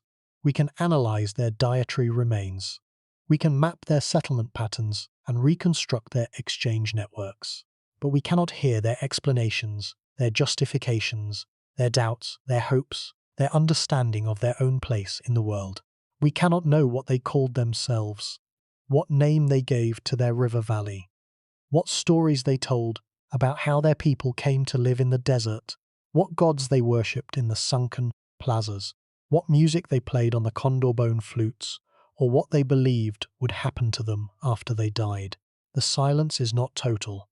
The material evidence speaks, in its own language, a language of stone and rubble and cotton and bone that archaeologists have learned to read with increasing skill and sophistication. But the material evidence cannot speak for the people. It can tell us what they did. It cannot tell us what they meant. The question of why the Norte Chico civilization declined and eventually disappeared, adds another dimension to the mystery. The Norte Chico sites show a gradual decline in monumental construction and occupation, beginning around 1800 years before the Common Era, and by approximately 1700 before the Common Era, most of the major sites had been abandoned. The decline was not sudden or catastrophic. There are no destruction layers, no evidence of invasion, no signs of epidemic disease or environmental disaster. The decline appears to have been gradual, a slow contraction of the social and economic systems that had sustained the civilization for nearly 2 millennia. Several factors have been proposed to explain this decline, including changes in the El Niño Southern Oscillation pattern that may have disrupted the marine ecosystem on which the Norte Chico economy depended, tectonic events such as earthquakes that may have damaged irrigation infrastructure, and the shifting of trade networks and population centers to other parts of the Peruvian coast and highlands. But no single factor has been identified as the definitive cause. And the decline of Norte Chico remains, like so many other aspects of this civilization, a mystery that the available evidence cannot fully resolve. The possibility that the decline was linked to changes in the El Niño pattern deserves particular attention because El Niño events have catastrophic effects on the marine ecosystem of the Peruvian coast.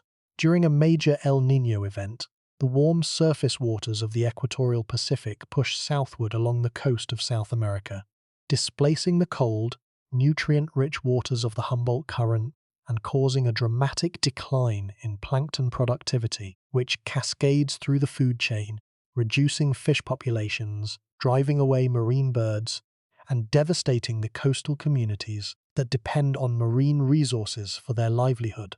A prolonged or unusually severe period of El Niño activity during the second millennium, before the Common Era, could have disrupted the marine economy that formed one pillar of the Norte Chico system, undermining the exchange relationship between the coast and the interior and setting in motion a chain of economic and social consequences that ultimately led to the abandonment of the major Norte Chico sites. The hypothesis is plausible and consistent with what we know about the sensitivity of the Peruvian marine ecosystem to climate variability, but it has not been conclusively proven, and the dating of ancient El Niño events remains uncertain. Recent geological research has added another possible factor to the equation. Studies of sediment deposits in the Supe and Pativilca valleys have revealed evidence of major tectonic events, including earthquakes and associated landslides that occurred during the period of Norte Chico's decline. The coastal region of central Peru is one of the most seismically active zones on Earth, located along the boundary between the Nazca and South American tectonic plates, where the oceanic crust of the Nazca Plate is being driven beneath the continental crust of South America at a rate of several centimeters per year. This subduction zone has produced some of the most powerful earthquakes in recorded history, including the Great Chilean Earthquake of 1960, which remains the most powerful earthquake ever measured by modern instruments. In antiquity, a major earthquake in the Norte Chico region could have destroyed the irrigation canals and agricultural terraces on which the inland communities depended, disrupting the food production system and undermining the economic foundation of the civilization. The combination of earthquake damage to irrigation infrastructure and El Niño disruption of the marine fishery could have created a double crisis from which the Norte Chico system was unable to recover. The analogy with other environmentally vulnerable civilizations is instructive. The classic Maya civilization of Mesoamerica, which flourished from approximately 250 to 900 of the Common Era, experienced a dramatic collapse during the 9th and 10th centuries that has been attributed in part to prolonged drought that undermined the intensive agricultural system on which the Maya cities depended. The ancestral Puebloan communities of the American Southwest, who built the great houses of Chaco Canyon and the cliff dwellings of Mesa Verde, abandoned their most impressive settlements during the 12th and 13th centuries of the Common Era, during a period of severe and prolonged drought that made the dry farming agriculture of the region unsustainable. In each case, a civilization that had adapted to a specific set of environmental conditions was unable to survive when those conditions changed, not because the people lacked ingenuity or determination, but because the environmental shift exceeded the adaptive capacity of the social and economic systems they had built. The Norte Chico civilization may have suffered a similar fate. Its carefully balanced economic system, dependent on the productivity of the marine ecosystem and the availability of irrigation water, disrupted by environmental changes that were beyond its capacity to control or to compensate for. The absence of any evidence of violence or warfare in the Norte Chico record takes on a particular poignancy in this context. If the people of Norte Chico did indeed manage to build and maintain a complex society for nearly 2,000 years without recourse to organized violence, then their achievement is even more remarkable than the monumental architecture alone would suggest. It means that they found ways to resolve the conflicts, the disputes over resources, the competition for status and power, the tensions between communities and between classes that are inherent in any hierarchically organized society, without resorting to the organized use of force. They managed the inevitable frictions of social life through means that did not leave the archaeological signatures of warfare, through negotiation, through ritual, through the distribution of prestige goods, through the construction of communal spaces that brought people together rather than driving them apart.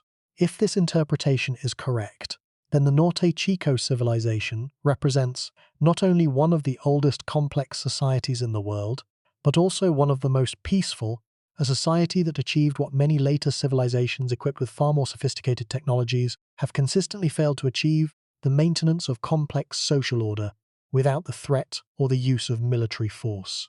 The significance of this possibility for our understanding of human nature and human potential should not be underestimated. If the people of Norte Chico could maintain a complex, hierarchically organized, architecturally monumental society for nearly 2,000 years without warfare, then the widespread assumption that violence and conflict are inevitable features of complex social life is called into question. The assumption that states arise from warfare, that political authority requires coercion, that social hierarchies are maintained through the threat of force, all of these assumptions, which have been central to Western political theory from Hobbes to Weber, are challenged by the Norte Chico evidence. The people of Norte Chico suggest an alternative, a model of complex social life in which authority is based not on force but on persuasion, not on coercion but on consent, not on the capacity to harm but on the capacity to inspire. Whether this model is a realistic possibility for modern societies, with their vastly larger populations, their more complex economies, and their more diverse cultural compositions, is a question that the Norte Chico evidence cannot answer. But it can remind us that the question is worth asking, and that the answers we have inherited from the Western philosophical tradition are not the only possible answers. The decline of Norte Chico, gradual and peaceful as it appears to have been, carries its own set of lessons. If the Norte Chico civilization declined because of environmental changes, because the El Niño disrupted the fishery, or because earthquakes damaged the irrigation infrastructure, then the lesson is one of environmental vulnerability, a reminder that even the most ingeniously adapted societies are subject to forces beyond their control. If the decline was driven by social factors, by the exhaustion of the organizational models that had sustained the civilization, or by the emergence of new centers of power and innovation in other parts of the Peruvian coast and highlands, then the lesson is one of social impermanence, a reminder that even the most successful institutions and the most deeply rooted traditions are subject to change and eventual replacement. In either case, the decline of Norte Chico reminds us that sustainability is not permanence, that even a civilization that endures for nearly 2,000 years is not immortal, and that the capacity to build a civilization is not the same as the capacity to maintain it indefinitely. What does the Norte Chico story mean for our understanding of ourselves, of our history, and of the capacity of human beings to create complex, enduring societies under conditions that seem, by conventional standards, impossibly difficult? The question is not merely academic. It touches on deep assumptions about human nature, about the relationship between environment and culture, about the nature of progress, and about the criteria by which we judge the achievements of the past. The first and most direct implication is that the timeline of human civilizational development is longer and more complex than the standard narrative suggests. The standard narrative, the story taught in schools and assumed in popular discourse, traces the origins of civilization to the ancient Near East, to the river valleys of the Tigris and Euphrates and the Nile, where the first cities, the first writing systems, and the first centralized states appeared around 5,000 years ago. This narrative is not false.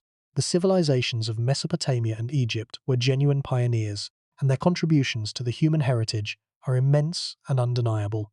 But the narrative is incomplete because it leaves out the parallel development of complex society in the Americas, a development that was occurring at the same time under different conditions, and informs that the standard narrative does not anticipate. The Norte Chico civilization adds a chapter to the human story that most people have never heard, a chapter about a people who built pyramids in a desert on the other side of the world from Egypt, who organized a complex society without writing or pottery or grain, and who sustained that society for nearly 2 millennia before it faded from the archaeological record and from human memory. The second implication concerns the relationship between environment and civilization. The conventional wisdom holds that civilizations arise in favorable environments, in the fertile river valleys and temperate zones where agriculture is easy and surpluses are abundant. The Norte Chico evidence challenges this wisdom, because the environment of the central Peruvian coast is anything but favorable for agriculture. It is one of the driest inhabited regions on Earth, where rain falls so infrequently that agriculture is impossible without elaborate irrigation systems that divert water from the Andean rivers to the surrounding fields. The people of Norte Chico did not build their civilization in a garden of abundance. They built it in a desert, on the edge of the sea, in a place where the abundance was underwater, in the cold, nutrient-rich waters of the Humboldt Current, and the scarcity was above ground, in the sun-blasted landscape that received less rainfall in a year than many places receive in a single afternoon. The achievement of building a civilization under these conditions is not diminished by the fact that it was different from the civilizations of the Old World. It is enhanced because it demonstrates a level of ingenuity, adaptability, and organizational capacity that is all the more impressive for the harshness of the conditions under which it was achieved. The environmental dimension of the Norte Chico story has particular resonance in the modern world, where the relationship between human societies and their environments has become one of the most urgent issues facing civilization globally. The people of Norte Chico adapted to their environment not by fighting it but by understanding it, not by trying to make the desert into something it was not, but by finding ways to exploit the resources that the desert and the sea offered. They did not try to grow wheat in a place where wheat could not grow. They grew cotton, which could grow, and traded it for fish, which the sea provided in abundance.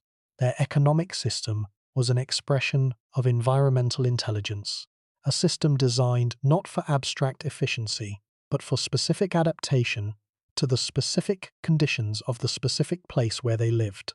This kind of environmental adaptation, this willingness to work with the environment rather than against it, to design economic systems that are tailored to local conditions rather than imposed from external models, is precisely the kind of approach that modern environmental science argues is necessary for the long-term sustainability of human societies. The comparison between Norte Chico's environmental adaptation and the environmental challenges of the modern world is worth pursuing for a moment, because it illuminates the broader implications of the Norte Chico story for our understanding of human potential.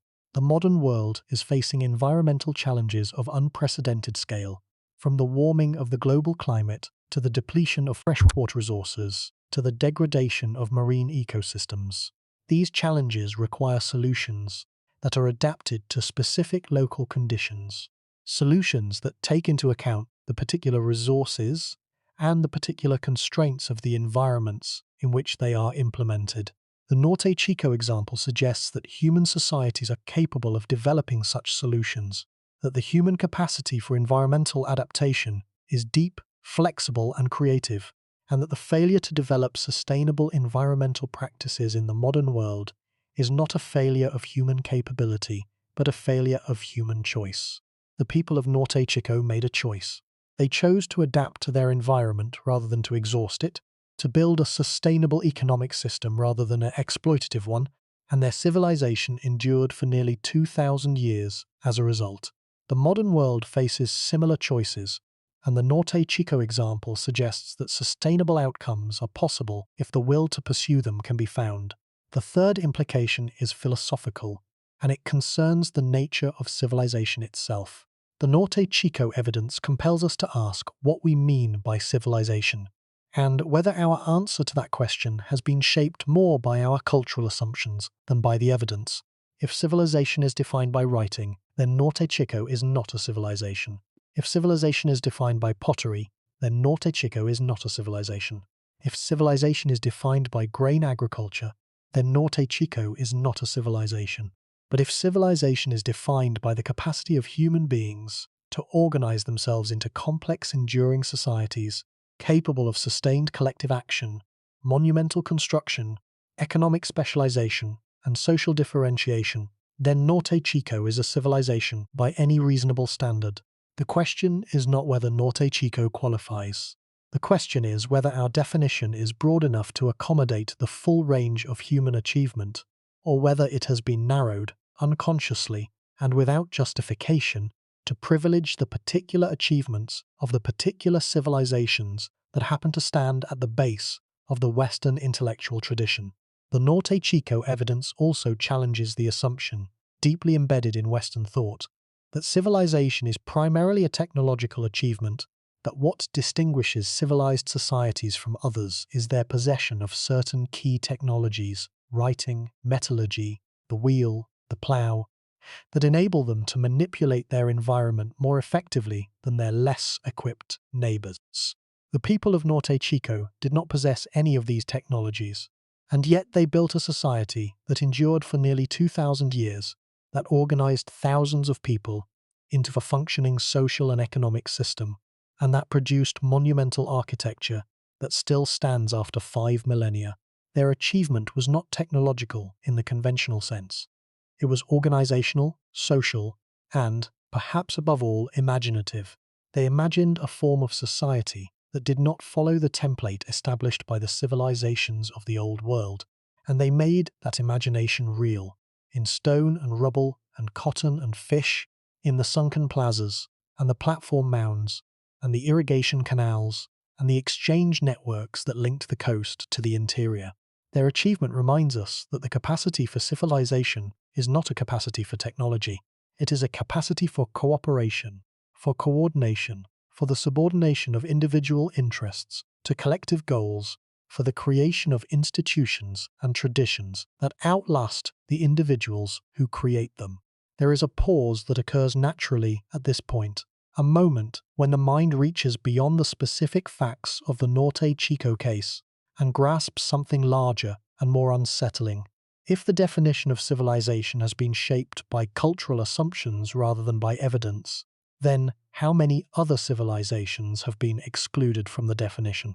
How many other peoples in how many other parts of the world built complex, enduring, architecturally impressive societies that do not appear in the textbooks because they did not produce the specific features that the textbooks require?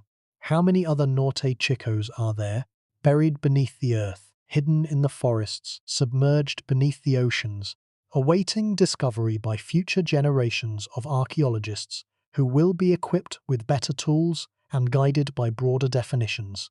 The question is unanswerable, but it is worth asking, because it reminds us that the past is vastly larger than our knowledge of it, and that the portion of the past that we have recovered represents only a fraction of the human story. The modern world's response to Norte Chico has itself been revealing. Ruth Shady Solis's decades of work at Caral and at other Norte Chico sites have been recognized by the Peruvian government and by international cultural organizations as achievements of the first importance. The UNESCO World Heritage designation of Caral in 2009 brought international visibility to a site that had been virtually unknown outside of Peru only a decade earlier. The Peruvian government has invested in the preservation and presentation of the Caral site, building a visitor center, creating educational programs, and establishing the site as a symbol of national pride and cultural heritage.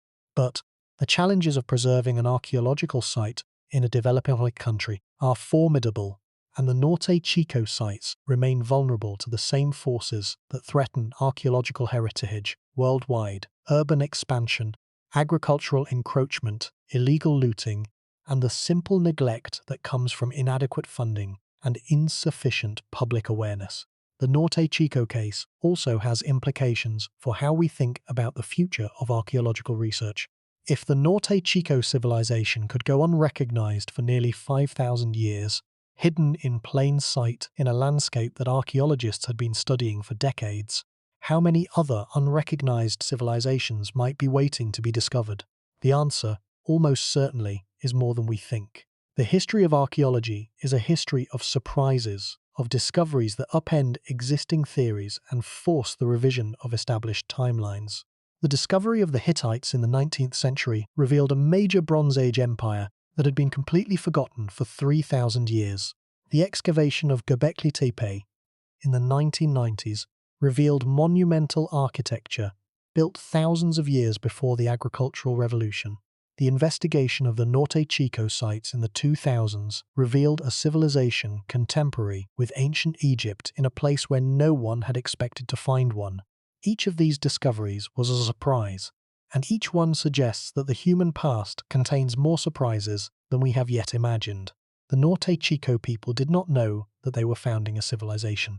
They did not know that the platform mounds they raised would stand for 5,000 years, long after the people who built them had been forgotten, and the purpose for which they were built had been lost. They did not know that their fishing nets and their cotton fields and their sunken plazas would one day be cited as evidence in a scholarly debate about the nature and origins of civilization, a debate conducted in languages they never spoke, by people who would struggle to understand the most basic facts about their lives. They knew only what they knew, which was how to live in the desert, how to fish the cold waters of the Humboldt Current, how to grow cotton in the irrigated fields of the Supi Valley, how to organize their communities, how to build their monuments, and how to maintain, across generation after generation, the social bonds and the shared beliefs that held their world together. They knew how to be civilized, even if they would not have used that word, and even if the word, as the modern world has defined it, does not fully describe what they achieved. And so we come to the desert valleys of coastal Peru, to the dry, windswept landscape where the Supe River cuts through the brown hills on its way to the Pacific, carrying the water that made everything possible. The platform mounds are still there, rising from the valley floor like the ruins of a forgotten world, their stone and rubble cores still bearing the imprint of the shikra bags that were filled by human hands 5,000 years ago and stacked, layer upon layer, to form the pyramids that were the physical manifestation of a society's ambition and a community's devotion. The sunken plazas are still there, circular depressions cut into the earth and lined with stone, silent arenas where crowds once gathered for ceremonies that we cannot reconstruct and purposes that we cannot name. The irrigation canals are still there, dry now, traces in the earth that once carried water from the river to the fields where cotton grew in rows under a sun that rarely saw clouds. Caral is quiet now. The people who built it have been gone for nearly 4,000 years, and the civilization they created has been forgotten for nearly as long. The pyramids they raised were not ransacked by conquering armies, because there were no conquering armies. They were not buried by volcanic eruptions or drowned by floods. They were simply abandoned, left behind by a people who moved on for reasons that we do not fully understand, and then covered, slowly, gradually, by the dust and sand and rubble of millennia, until they became part of the landscape, indistinguishable from the natural hills, to any eye that did not know what to look for. For nearly 5,000 years, the pyramids of Caral stood in the Supe Valley, visible but unrecognized, present but invisible, a civilization hiding in plain sight in one of the most barren and least visited landscapes on Earth. Ruth Shady Solis changed that. She looked at the mounds in the Shoup Valley and saw what others had failed to see. Not hills but pyramids, not geological formations but human constructions, not the random products of erosion and deposition, but the deliberate creations of an organized, purposeful, architecturally ambitious society. She saw through the dust to the civilization beneath, and in doing so, she added a new chapter to the story of human achievement, a chapter that had been missing for nearly 5,000 years. The discovery of Norte Chico is not merely an archaeological achievement. It is an act of restoration, a bringing back into the light of a people and a civilization that time and neglect and the limitations of our own intellectual categories had consigned to oblivion. The irony of Norte Chico's obscurity is sharp. Here was a civilization that existed at the same time as the Egyptian pyramids, a civilization that organized thousands of people into a functioning social order, that built monumental architecture on a scale that dwarfed anything else in the Americas for more than a millennium, that sustained itself for nearly 2,000 years through an economic system of remarkable ingenuity. And yet it remained unknown to the wider world until the final years of the 20th century. The pyramids of Giza are among the most famous structures in the world, visited by millions, photographed by billions, referenced in countless books and films and conversations. The pyramids of Caral, older by some estimates, were unknown to anyone outside the Supi Valley until a Peruvian archaeologist began digging in the dust. The disparity in fame between these two roughly contemporary achievements is not a reflection of their relative importance. It is a reflection of the biases that determine which achievements are remembered and which are forgotten.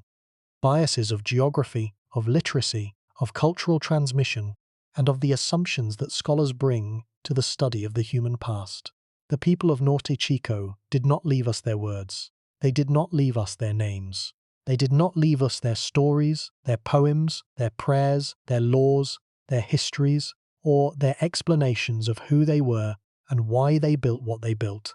They left us stone and rubble and the faint traces of cotton fibers and fish bones and gourd fragments, the material residue of a civilization that lived and thrived and created and organized and built and endured for nearly 2,000 years. They left us the evidence of their achievement, but not the meaning they attached to it. They left us the what, but not the why. They left us the buildings, but not the beliefs. They left us the structures, but not the stories. And in that gap between the structures and the stories, between the evidence and the meaning, between the what and the why, lies the silence that is the ultimate condition of every civilization that does not survive to tell its own tale. What remains is the question, not the question of who the people of Norte Chico were, though that question is important and will occupy archaeologists for generations to come. But the deeper question, the question that Norte Chico asks, simply by existing, present and absent, monumental and silent, foundational and forgotten. The question is this: what does it mean to be civilized? Does it mean writing? The people of Norte Chico did not write, and they were civilized. Does it mean pottery? The people of Norte Chico did not make pottery, and they were civilized. Does it mean grain? The people of Norte Chico did not grow grain, and they were civilized. Does it mean warfare? The people of Norte Chico did not wage war, and they were civilized. Does it mean any of the specific things that the textbooks have taught us to look for, or does it mean something larger and more fundamental, the human capacity to organize, to build, to create, to sustain, to endure, a capacity that manifests differently in different environments and at different times, but that is, in its essence, the same everywhere and always. The same impulse that raised the pyramids of Giza and the platform mounds of Caral, the same desire to make something that will last beyond the lifetime of those who make it, the same determination to leave a mark on the world that says, we were here, we mattered, we built this, remember us. The Norte Chico civilization asks us to expand our idea of what civilization can be. It asks us to look beyond the familiar checklist of features derived from the study of Mesopotamia and Egypt, and to recognize that human beings have organized themselves into complex, enduring, architecturally ambitious societies in ways that do not match the template, in environments that do not fit the model, using technologies that do not appear on the list. It asks us to accept that the human capacity for civilization is broader, deeper, and more versatile than any single tradition can encompass, and that the civilizations we know about are only a small fraction of the civilizations that have existed, the fraction that happened to produce the kinds of evidence that our methods are designed to find. The Soup Valley is quiet now. The river still flows, as it has flowed for tens of thousands of years, carrying snowmelt from the Andes to the Pacific through the same narrow valley that the people of Norte Chico irrigated 5 millennia ago. The desert still stretches away on either side, brown and dry and silent under the same sun that shone on the builders of the Pyramid Maya as they filled their shikra bags and carried them to the growing mound, bag after bag, layer after layer, year after year, building something that they could not have imagined would still be standing 5,000 years later, long after their language was forgotten and their names were lost and the purpose of their monuments became a mystery to everyone but themselves. The platform mounds of Carol do not answer. They cannot. They are stone and rubble and the compressed remains of woven bags filled by hands that have been dust for millennia.